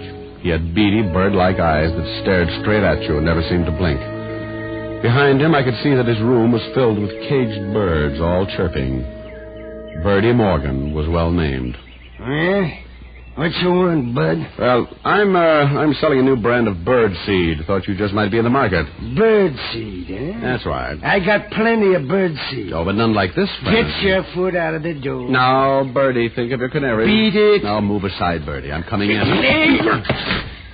Oh, no, that's better. What's the big idea of forcing your way in here? Sorry, Bertie, but I'm tired of being polite. You got no right here. Look, you're scaring my birds. Well, they'll get over it. Now, you tell me. What about Smiley Brill? Well, what about him? He's a friend of yours, isn't he? I got no friends. I just stay here and tend to my birds. Birds I like, people I don't. You seen Brill since your prison days together? Sure, but that don't make us bosom pals. Say, who are you?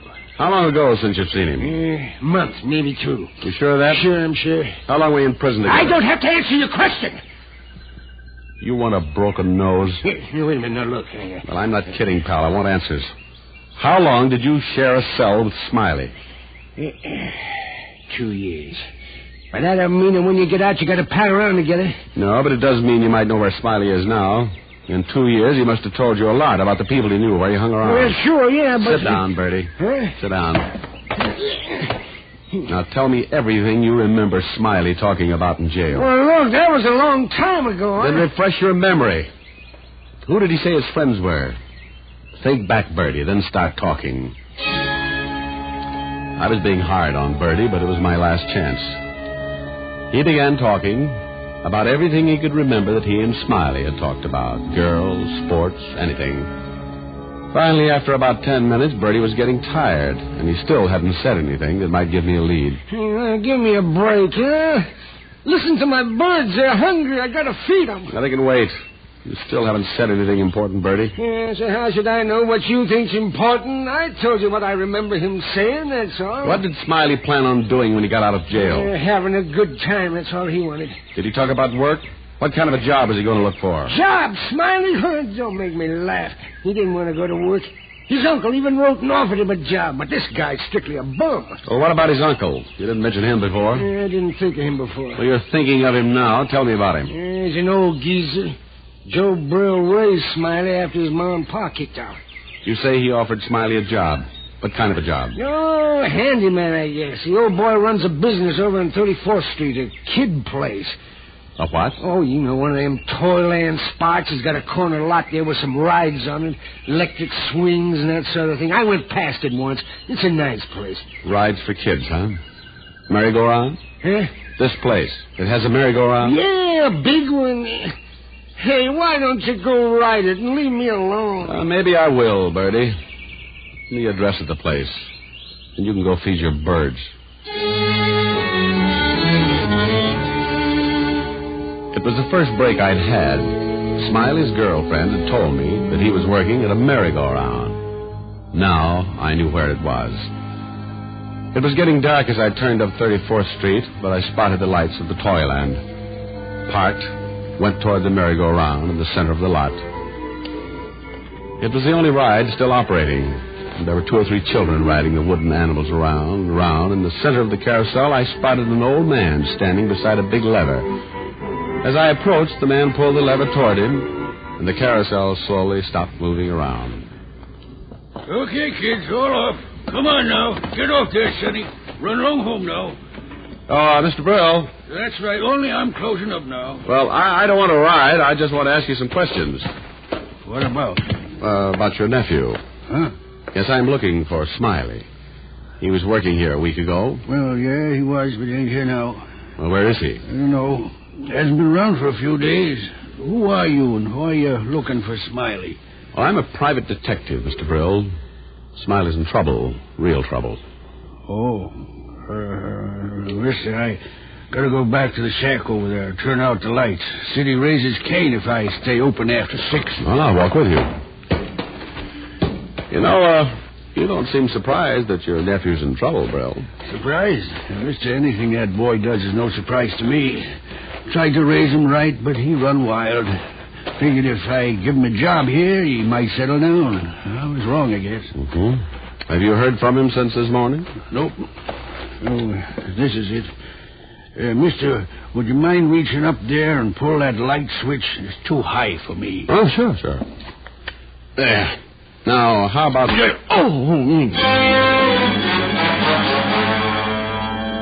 When I pulled that switch to turn the lights out, Brill decided to put my lights out, too.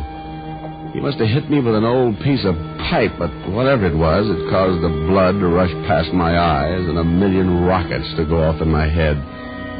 I don't know how long I was out, but when I came to, I was inside the shack, and I wasn't alone. In the corner stood the old man, but standing over me was the man I'd spent all day to find, Smiley Brill. Come on, Diamond, come on. You ain't dead yet. Well, Smiley Brill, brave man with a gun. You're brave enough to take care of you, Shamus. Smiley, cut out your yapping and get out of here while you can. Shut up, they got a dragnet out for me. I might be picked up alone, but Diamond here gets along real swell with the bulls. He's going to help me get through. Oh, you're crazy, Smiley. You'll never get through. I may get along with the police, but so did Ben Johnson. You try and make a break, and the first cop will shoot you on sight. You're a dead man, Smiley. You know that smart talk coming from a guy on the wrong side of this gun? Now get up on your feet. Where's your car, Smiley? Out and back. You still got Diamond's gun? Yeah. Well, keep it on him. I'll check around outside to make sure it's all clear. And don't take any chances. If Diamond so much as blinks an eyelash, pull the trigger. Well, Mr. Brill, you must feel pretty proud of your nephew. Keep quiet. Smiley's a good boy. Just a little while, that's all. Oh, sure. Tell me, Brill, what's going to happen to you? Smiley makes a break for it and leaves you behind, and for helping him escape, you'll be hauled in as an accessory to murder. Murder? What are you talking about? So why do you think your nephew's running? Smiley got too much to drink. He stole a car. So that's the line he gave you, huh? Oh, sure. Now, look, mister. I'm the only family Smiley's got. When his pa died, I promised to look after him. Now, he's in trouble. I gotta help him get away. So, you just stay right there. And this trouble he's in, you think it's car stealing? Well, it's murder, Brill. Smiley killed a cop. You lie. Smiley's wild, but he wouldn't do that. Oh, wouldn't he? Well, why did the police have a dragnet out? To catch a car thief? Oh, no. Murder, Brill. You think it's your duty to protect him. I wouldn't protect a killer, but Smiley's no killer. Now, you're telling lies, that's all. Well, he'll be coming back soon. You'll help him get away. You'll help a killer get away. Well, I'll ask him. If you're telling the truth, well... wait till he gets back. I still think you lie. I'm not lying, Brill. And we're not waiting till Smiley comes back. Stay back. Oh, why? Smiley didn't tell you he killed a cop. That was because he knew you wouldn't help a killer. And if you wouldn't help a killer, you'd hardly turn killer yourself. No, you won't shoot me, Mr. Brill. Now, I'll take my gun. No. Give it to me. No. There. Okay, mister, okay. Maybe I couldn't kill you, but Smiley's no killer either. You lied about that murder. You're after him for stealing the car, and he's going to have a chance. He's just a wild boy. Come back here. Hey, Smiley, look out! He's got a gun! I shoved the old man away and stepped outside. Smiley had been coming back across the grounds, and the old man's warning made him stop. Then he saw me. It was dark, and we both missed.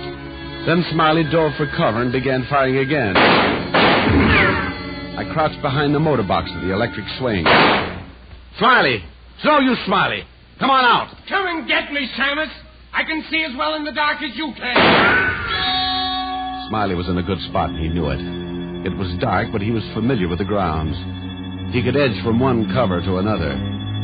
There were no more shots for a while. I knew he'd changed positions, but I'd have a hard time finding him in the dark. And then I remembered the light switch beside the shack. I edged toward it. I reached the shack and stood up. I pointed my gun out toward the lot and sent my left hand up to the switch. Then I pushed. The lights went on, and I spotted Smiley standing in the center of the merry-go-round. He looked stunned at the flood of light. Drop it, Smiley! Why, you... I got him. He staggered, then fell against the big control lever in the center of the machine. The machine started going around, and the painted animals moved up and down as they circled Smiley's still body. I stood there and watched. Funny, but I didn't even feel sorry for Smiley. After all, how many cop killers have music at their funerals?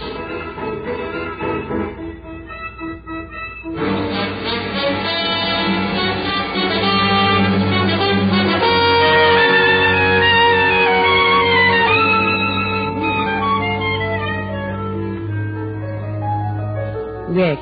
Yes, Helen, dear? I forgive you for being late. Well, now that makes my little heart go pitter-patter all over the place. Only there's something I want to ask you. Hmm? That dancer, you say, Jewel, was she pretty? I suppose you could say she was, especially in that costume made out of carnations. I hope you are on your good behavior. Well, I didn't pick any flowers, if that's what you mean. Rick, I hate to sound nagging, but, well, I worry about you. In every case, you seem to run into a blonde or a redhead or a brunette, and they all seem to be pretty. Now, isn't that just like a woman? Here I get slugged on the head, shot at, and meet a girl. All you worry about is the girl. Oh, you poor dear. There. Does your head feel better? Oh, yes. Honey, keep rubbing it. I might even feel well enough to sing a song. I knew this conversation would get around to that sooner or later. Helen, you are so suspicious and so right. I get a warm feeling when you're by my side. The kind of warm feeling that my kiss can't hide. Hold me tight and hold me strong. It's so right, it just can't be wrong. Just as long as you're with me, I'll always find my way. Your love is like a candle that turns the night to day. My heart is yours, and come what may, that warm feeling is here to stay.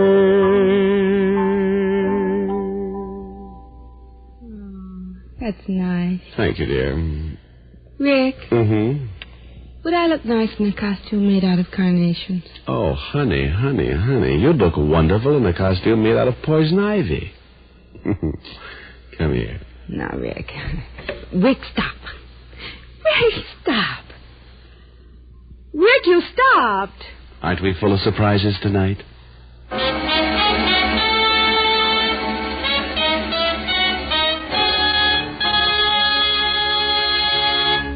Dick Powell will return in just a minute. What cigarette do you smoke, Doctor? That question was asked of doctors from coast to coast in every branch of medicine. The brand named most was Camel. Why don't you smoke Camels, too? You'll enjoy rich, full flavor and true cigarette mildness. The kind of mildness that lets you really enjoy Camels, pack after pack, carton after carton. Make your next pack Camels. How mild can a cigarette be? Smoke Camels and see. Here's Dick Powell with a special message. Thank you. Ladies and gentlemen, the makers of Camels have now sent more than 198 million gift cigarettes to hospitalized veterans and members of our armed forces. This week's packs of gift camels go to Veterans Hospitals, Brooklyn, New York, and Biloxi, Mississippi. Hamilton Air Force Hospital, San Rafael, California. To all hospitals operated by the Caribbean Command of the U.S. Army. Now, until next week, enjoy camels. I always do.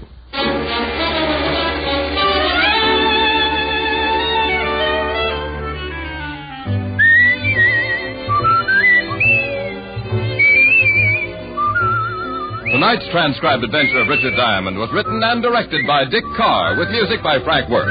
Virginia Gregg played the part of Helen Asher, and Alan Reed was Lieutenant Levinson. Others in the cast were Howard McNear, Herb Butterfield, and Paul Richards. Be sure to listen to another great camel show, Vaughn Monroe and the Camel Caravan, every Saturday night. Men, when you smoke a pipe, it's for pleasure, isn't it? Then use the tobacco that leaves the pleasure in and the bite out. I'm talking about Prince Albert, the National Joy Smoke. Listen. The bite is out and the pleasure's in when you smoke Prince Albert. It's specially treated not to bite your tongue. The bite is out and the pleasure's in.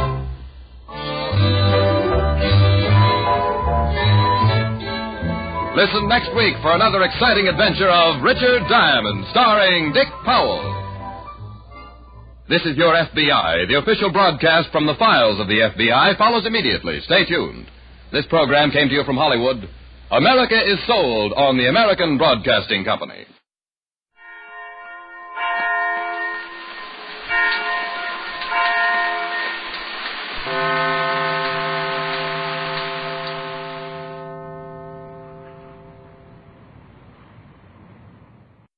This, I believe. Walter White, Secretary of the National Association for the Advancement of Colored People, is a novelist, sociologist, educator, as well as a leading fighter for racial equality. His service in this cause covers a span of over 35 years and has brought him both high praise and vilification. Here is the creed behind Walter White's distinguished career. The more I have thought about what I believe, the more certain have I become that it is what I have been taught to believe. I have been blessed with great teachers. The first and greatest of them were my mother and father. As Negroes of quite modest means in an often hostile environment in Georgia, they were buffeted from both sides because their skins were of such color they could have lived on either side of the racial fence. Through thrift and hard work, they had provided for us children a modest but immaculate and attractive home. But neither envy nor hostility of poor whites or poor Negroes ever caused them to deviate one fragment of an inch from the stern code of ethical behavior they had established for themselves and their children. The second body of teachers were the idealistic, courageous men and women who had given up better and safer jobs in the North to teach in Southern missionary schools like Atlanta University, from which my 5 sisters, my brother, and I graduated. Theirs, too, was a stern moral code. Both my parents and they were devoted to the principle that compromise is not only evil, but in the long run does not pay. I am totally and irrevocably convinced that in personal behavior, political life, and other areas of human activities, the seeds of decay begin to sprout the minute a man or a nation begins to consider surrender of moral principle to attain a given end, however moral and desirable that goal may be. Naturally, I've been assailed countless times for being an all-or-nothing person. I am proud to plead guilty to that charge. A second article of faith to which I cling is that love of one's fellow human beings can conquer whatever obstacles he faces. In traveling more than 2 million miles in all parts of the world during the past 30 years, I have seen again and again what misery and degradation of the human spirit hate has brought to mankind. Its corrosive effect on the human mind and spirit, which has found expression in war, religious bigotry, and racial schisms, has been so appalling as to convince me that the codes of behavior given us by men like Jesus and Gandhi offer the only hope of our survival. Therefore, I believe that no human being should ever be judged on the basis of race, creed, sex, religion, economic status, or place of birth.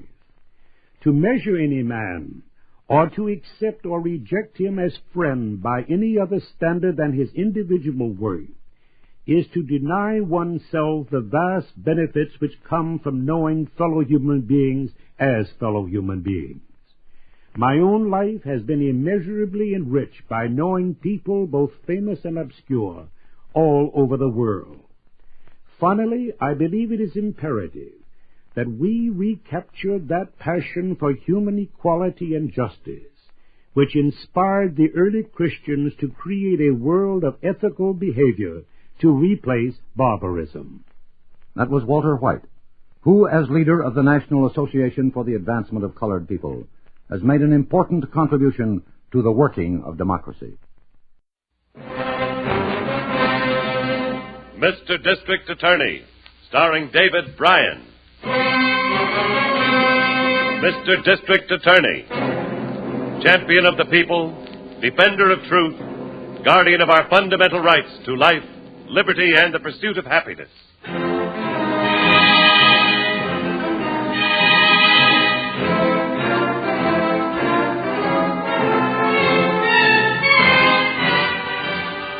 And it shall be my duty as district attorney not only to prosecute to the limit of the law all persons accused of crimes perpetrated within this county, but to defend with equal vigor the rights and privileges of all its citizens.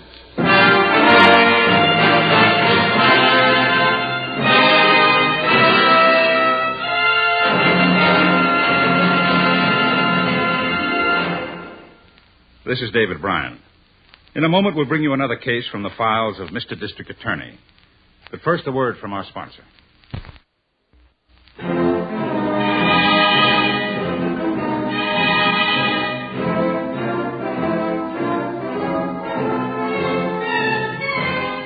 And now, here is our star, David Bryan, as Paul Garrett, Mr. District Attorney.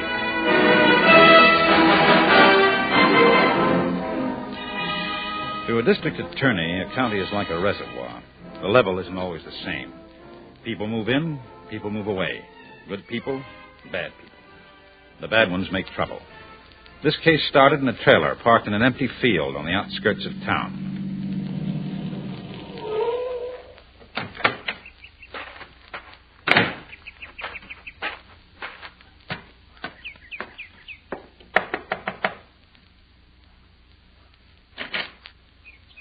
Howdy, Joe. Howdy, Russ. Ain't you going to ask me in? Yeah, sure. Come on in. What's on your mind, Russ? Joe, I figure that 2 weeks is long enough for old friends to be mad at each other, especially friends that grew up together back home. I come to ask you to shake hands. You know, now that you're here, I can't figure just what we've been mad about. Ain't nobody I'd rather shake hands with than you, Russ. You're my boy. But we ain't never going to talk politics again. Oh, you got a deal. I was just about to fix me some grub. Why don't you stay and eat? Oh, thanks, but Ella's expecting me back at the motor court. You heard from Marge? Yeah, I got a telegram from Dallas this morning. She's on her way back. Her sister must be better then. Must be, or Marge'd stay with her a while longer. They're mighty close. Ella'd like to have you and Marge over for dinner when she gets back. Ella's been beefing at me ever since you and me fell out. She'll be here tomorrow. Well, good deal. Then how about tomorrow night? We'd be proud to come. Swell. Ella'll be tickled. Well, I guess I'd better be getting along with the old pay envelope. So long, Joe. So long, Russ. Thanks for coming. Oh, by the way, you ain't seen your brother-in-law, have you? Oh? No, not for a couple of days. Why, he owe you money, too? Well, you know Orville. He owes half the guys out at the plant. If he could wire an instrument panel the way he can borrow money, it'd make him a lead man. I'll make good whatever No, nothing doing. You ain't responsible for his debts. Good night, Joe. Well, good night, Russ.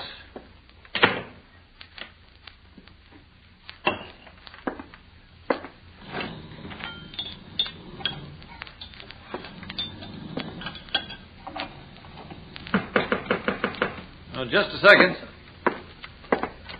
Oh, did you forget something? Oh, it's you, Orville.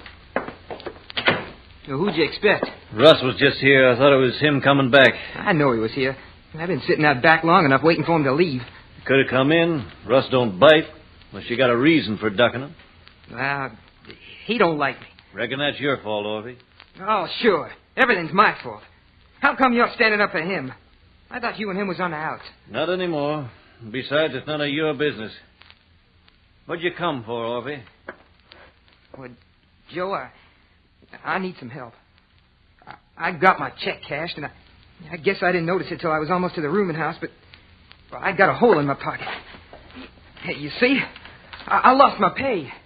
Do I look like a half-wit to you? Joe, I swear. The last time you came with that store, you said your pocket was picked. And the time before that, you said you got stuck with a loan you signed for somebody. It was the truth, Joe, honest. Stop using the word honest, Orvie. Doesn't sound right coming from you. If your money's gone, you lost it in a pay-night crap game at Holland's. I haven't been near Holland's in weeks. Joe, you gotta help me. My wife will buck like a maverick under a branding iron if I don't bring some money home. You and Sis have got some side money. I know you have. Yes, and this time we're going to keep it. Joe, I need money. I ain't leaving here without it. We're family. Family? Fat lot that means to you. There's nothing here for you, Orville. You better try someplace else.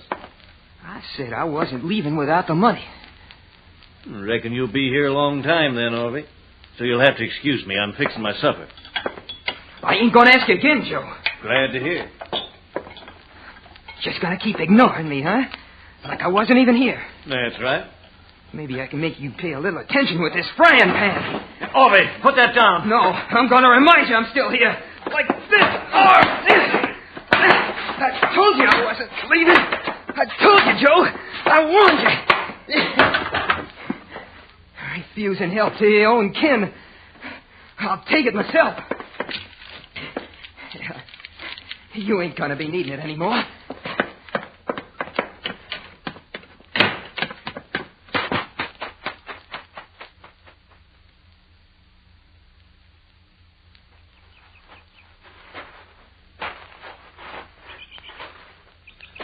I've kept the whole field blocked off, Chief. Nobody's been near the trailer except Prager's wife and me and the lab crew. Oh, good, Harrington. Prager, the dead man's name? Yeah, that's right. Joe Prager, aircraft worker. His wife was in Dallas, Texas, visiting a sick relative. Found the body when she got back this morning. Mm-hmm. Where is she now? Yeah, she's sitting over there in my car. I tried to get her to go over to one of the motels on the highway, but she won't. She's in, she's in kind of a daze. A shock. That's to be expected. I wonder why they parked that trailer in an empty field. Plenty of trailer camps around town. Save money, I guess. You know how some of those migratories are. Come to the cities and save all they can. Then go back to the home state and buy a piece of land. Mm-hmm. There's a gasoline lamp in the trailer for light. What do they do for water? Well, there was a well out back. Used to be a farmhouse here some time ago. Must have been moved. Part of the foundation's still there. I guess they had enough to get by. You want to walk out to the road? I can have one of the cars radio for a pickup on the body. Okay. Who's that coming up the trail? Huh? One of the boys from the squad? Well, he's not in uniform. Hey, you. Stay right where you are. Don't come any further. Told him not to let anybody come into this field. And he didn't get too far, whoever he is. Who are you, fella? Who told you could come in here? Didn't you see those police cars out on the road? They said it was all right. I come to help my sister. Who's your sister? Marge. Joe Prager's wife. He was my brother-in-law. That's why the cops let me through. How about it, Chief? All right. Your sister's sitting in one of those cars over there. I guess it'll help to have somebody with her. Thanks. Oh, just a second. Yeah? That an aircraft ID button on your shirt? That's right. Orville James. Oh, that's a good picture of you. Yeah. Did your brother-in-law work in the same plant? Yeah, not the same department, though. How'd you find out he was killed? Well, the cops down by the road told me. Is in the aircraft plant working today?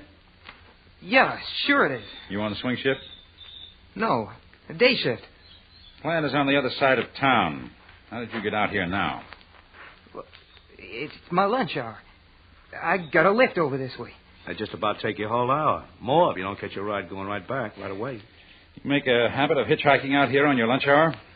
No, of course I don't. Anything else you want to know? Yes. When did you see your brother-in-law last? I don't know, 3, maybe 4 days ago. Not yesterday? No. Not even at work? It's a big place. We didn't even work in the same building. What time did you quit yesterday, Orville? 5 o'clock. Then what did you do between 6 and 8 o'clock? And who was with you while you did it? Well, I cashed my check at Holland's. It's a place over near the plant. And then I... Then what? Did you come out here? Yes. What? I said yes. Yes, I come out here. I'd have told you before if you'd asked me the right way. Why did you say you hadn't seen Joe Prager in 3 or 4 days if you saw him last night? I didn't see him last night. Now, listen, you just told us... I told you I'd come out here, but I didn't see Joe. Why not? If you didn't answer your knock, the trailer door wasn't locked, and you're a relative. I didn't even knock. I changed my mind about going in because there was a car parked outside. Not Joe's own car, another car. He had company. I recognized the car. It belongs to Russ Newcomb. And I didn't want to go in while he was there because I didn't want to get mixed up in no argument. Who is Russ Newcomb, and why did you expect an argument? Russ is a welder out the plant. Him and Joe had been friends, but they got teed off at each other a couple of weeks ago. Hadn't been talking. And why would Newcomb be visiting here? Why don't you ask Newcomb that? Now, are you going to let me go to my sister or ain't you? Chief? Let him go. All right, Orville, go ahead.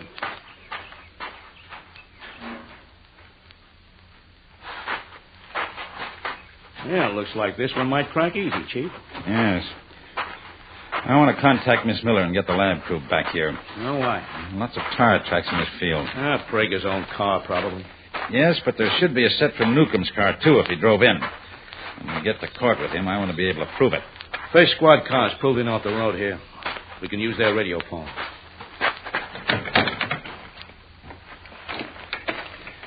What unit is this? Well, let me see this number. There. 414. Thanks. 414 to Central. Central to 414. Go ahead, 414. Yeah, this is Mr. Garrett. Give me a telephone hook up to my office, please. Stand by.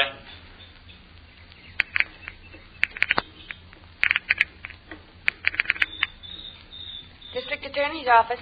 Mr. Garrett, Miss Miller. Yes, sir. I want a moulage crew from the lab to come back on this trailer case. Have them take castings of all unusual tire tracks that seem to be recent. Recent, yes, sir. I'll contact you again in a few minutes as Harrington and I drive in. Meanwhile, call the Braddock Aircraft Plant. Get the home address of Russ Newcomb. Russ Newcomb. Yes, he may be working. If he is, have the plant security put a watch on him until I get there. But tell them not to let him know he's being watched unless he tries to leave. And if he does try?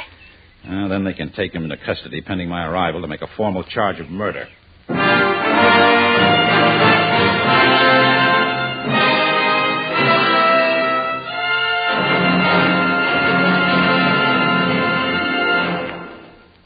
This is David Bryan. Before we continue with Mr. District Attorney in the case of the frying pan murder, here is an important message I'd like you to hear.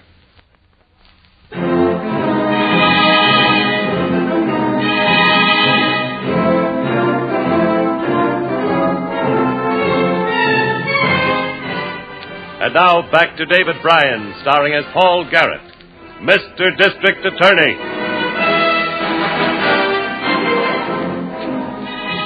An aircraft worker had been murdered in his isolated trailer home. His brother-in-law had disclosed that there was bad blood between the victim and another worker at the plant, and that he had seen them together on the night of the killing. Harrington and I drove out to the plant, and the man we were after was on the job. He was pointed out by the plant security guard. Hey, you up there! Snooker! You want me? Yeah! Knock off for a minute. Come down from the wing, will you? Be right there.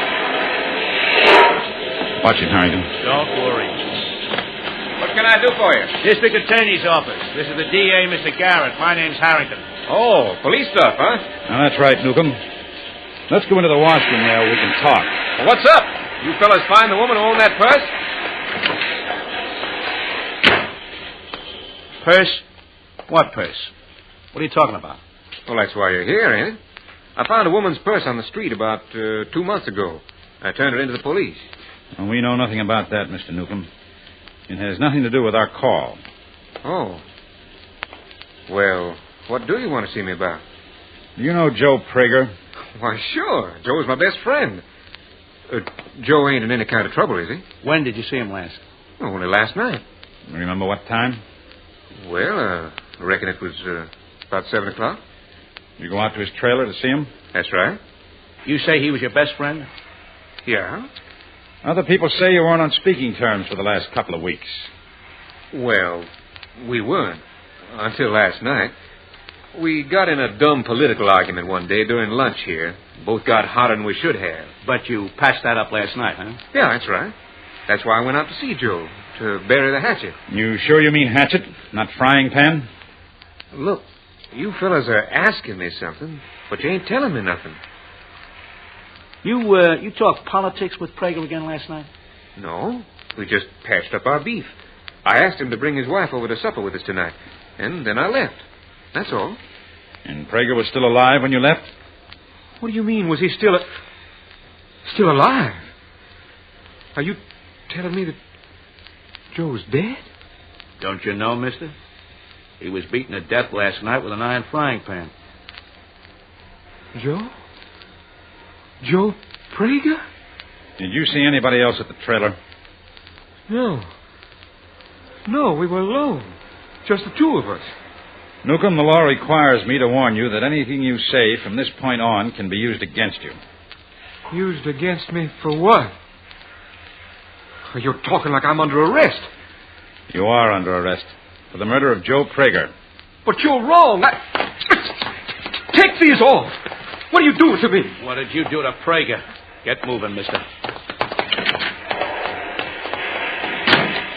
You take him in, Harrington. I'll be back at the office by the time you have him booked. Where you going? Down to the morgue. The body will be in by now, and I still haven't spoken to Prager's wife.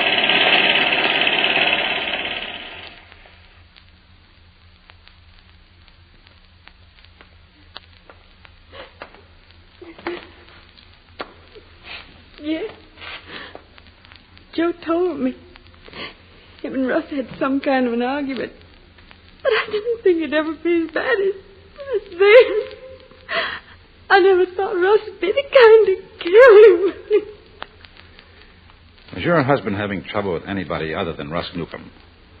No. Did he seem worried? Troubled about anything? No. We were saving money. Saving for a down payment on a house and a piece of land back home in Texas. So Joe could be his own man someday. Working for that kept him happy. Now I'll be using what he saved to bury him. I'm sorry, Mrs. Prager. Why did Russ do a thing like this to him? Why? I don't know. I've never been able to understand why men do a lot of things they do to each other. I'll be in the next room for a while, if you need me.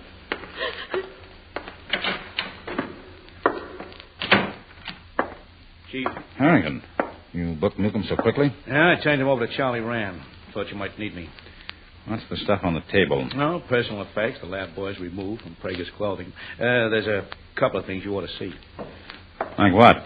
Well, his bank book, for one, was in Prager's shirt pocket. $930.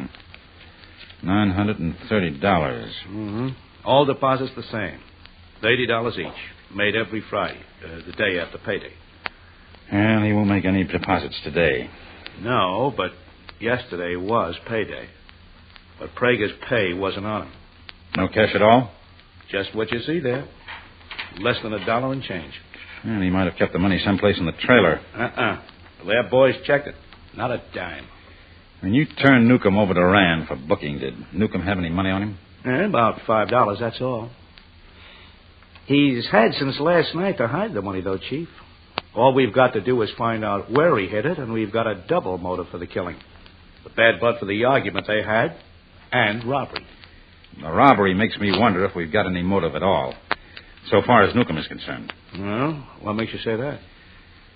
You remember what Newcomb said when we picked him up at the plant about finding a woman's purse and turning it over to the police? Yeah. I want to find out if he actually did, and if there was any money in the purse. What's the connection?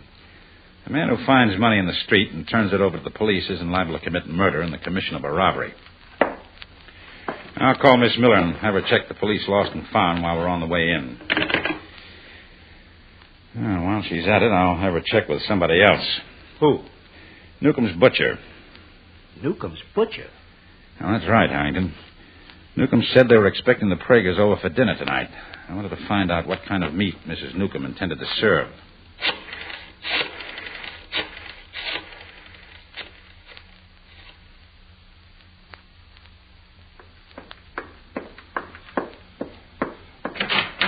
Here it is, Mr. Garrett. The Newcombs patronized a butcher shop on Emerson near Longacre Boulevard.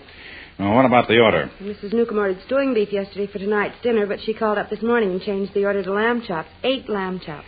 Was that a usual order? 8 chops? No, the butcher said she always ordered 4 at a time, but only for Sunday dinners. You figure anything from that, Chief? Well, don't you? 8 chops instead of 4. 2 apiece. They must have been expecting the Pragers. And Prager was dead, and she put that order in. Newcomb might have told her to order them for a cover-up. Yeah, that's a little too smart, Harrington. Newcomb didn't strike me as being that clever. Well, that may be the lost and found report. I'll get it. District Attorney's Office. Yes, Pete, let's have it. Our men find any sign of bloody clothing when they checked Newcomb's place? No, but they're still checking dry cleaners and laundries. Thanks, Pete. Bye. Turned in a purse all right, Mr. Garrett, the 4th precinct, 2 months ago. There's no identification in it, and it still hasn't been claimed. Any money in it? $83. Well, Newcomb could have taken that and shoved it right in his pocket. Come on, Harrington. Where to now? Back to Prager's trailer.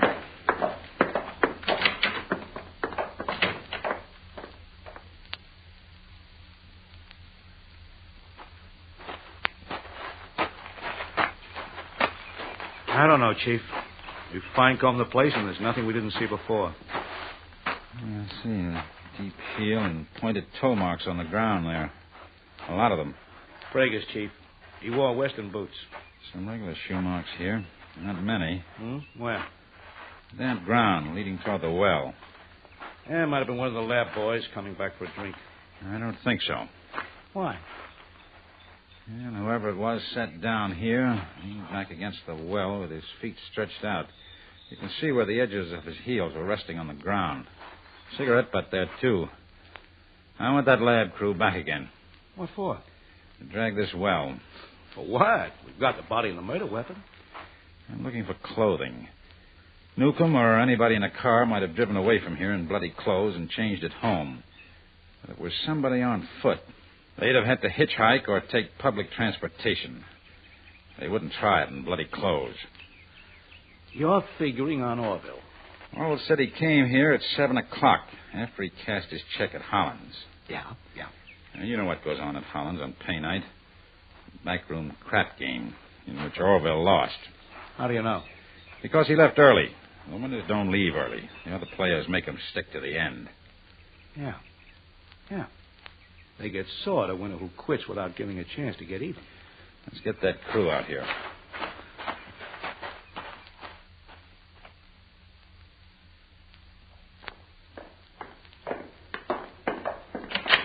Go on, get in there. Stop your pushing. What's the idea? What's this all about? Hello, Orville. Yeah. What's the idea pulling me away from the ball game? What do you want now? A few things rolled up in that bundle on the lab table. That you might be able to identify them.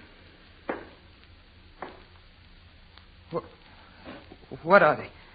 Open it. Find out. We found them in the well, behind Prager's trailer, wrapped around a rock. Go ahead, Orville. Open it. Oh, whose are they? Joe's or Newcomb's? We want you to tell us. Blood on them is Joe's. We know that. What's the matter, Orville? You look kind of sick. I'm just upset about Joe, that's all. I was at the funeral home with my sister almost all night. Well, it's nice to relax at a ball game after such a rough night. All right, Orville, how about it? You ever see these things before? Yeah, I think so. Who do they belong to? Well, I hate to say it, but they look like Newcomb's. Oh, that's funny. Yeah, that gives you fellas a real tight case against Newcomb now, don't it? It would, if it weren't for the laundry mark on the shirt. A laundry mark? That's right, Orville. Your laundry mark. They can't belong to you, Mark. They can't. Keep your hands off those things. Let me go. Let me go. On my own. Might as well tell the truth now, Orville. It'll be better all around. I didn't do it. I didn't. All right, Harrington. Let's take him into the detention cells.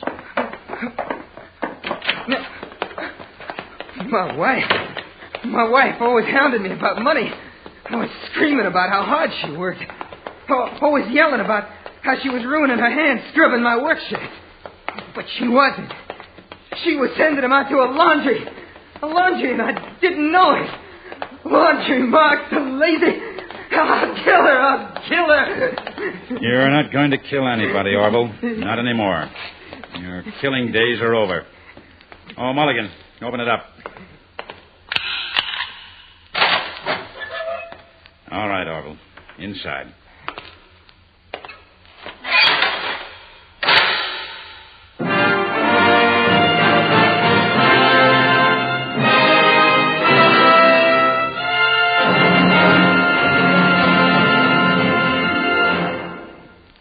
This is David Bryan again. I hope you've enjoyed this case from the file of Mr. District Attorney. I'll be back in just a moment after this message from our sponsor.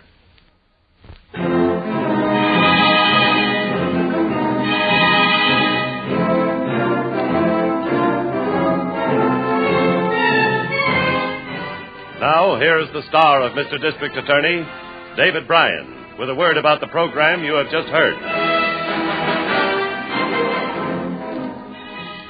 Orville James was tried and convicted on a charge of murder in the first degree with a mandatory death sentence.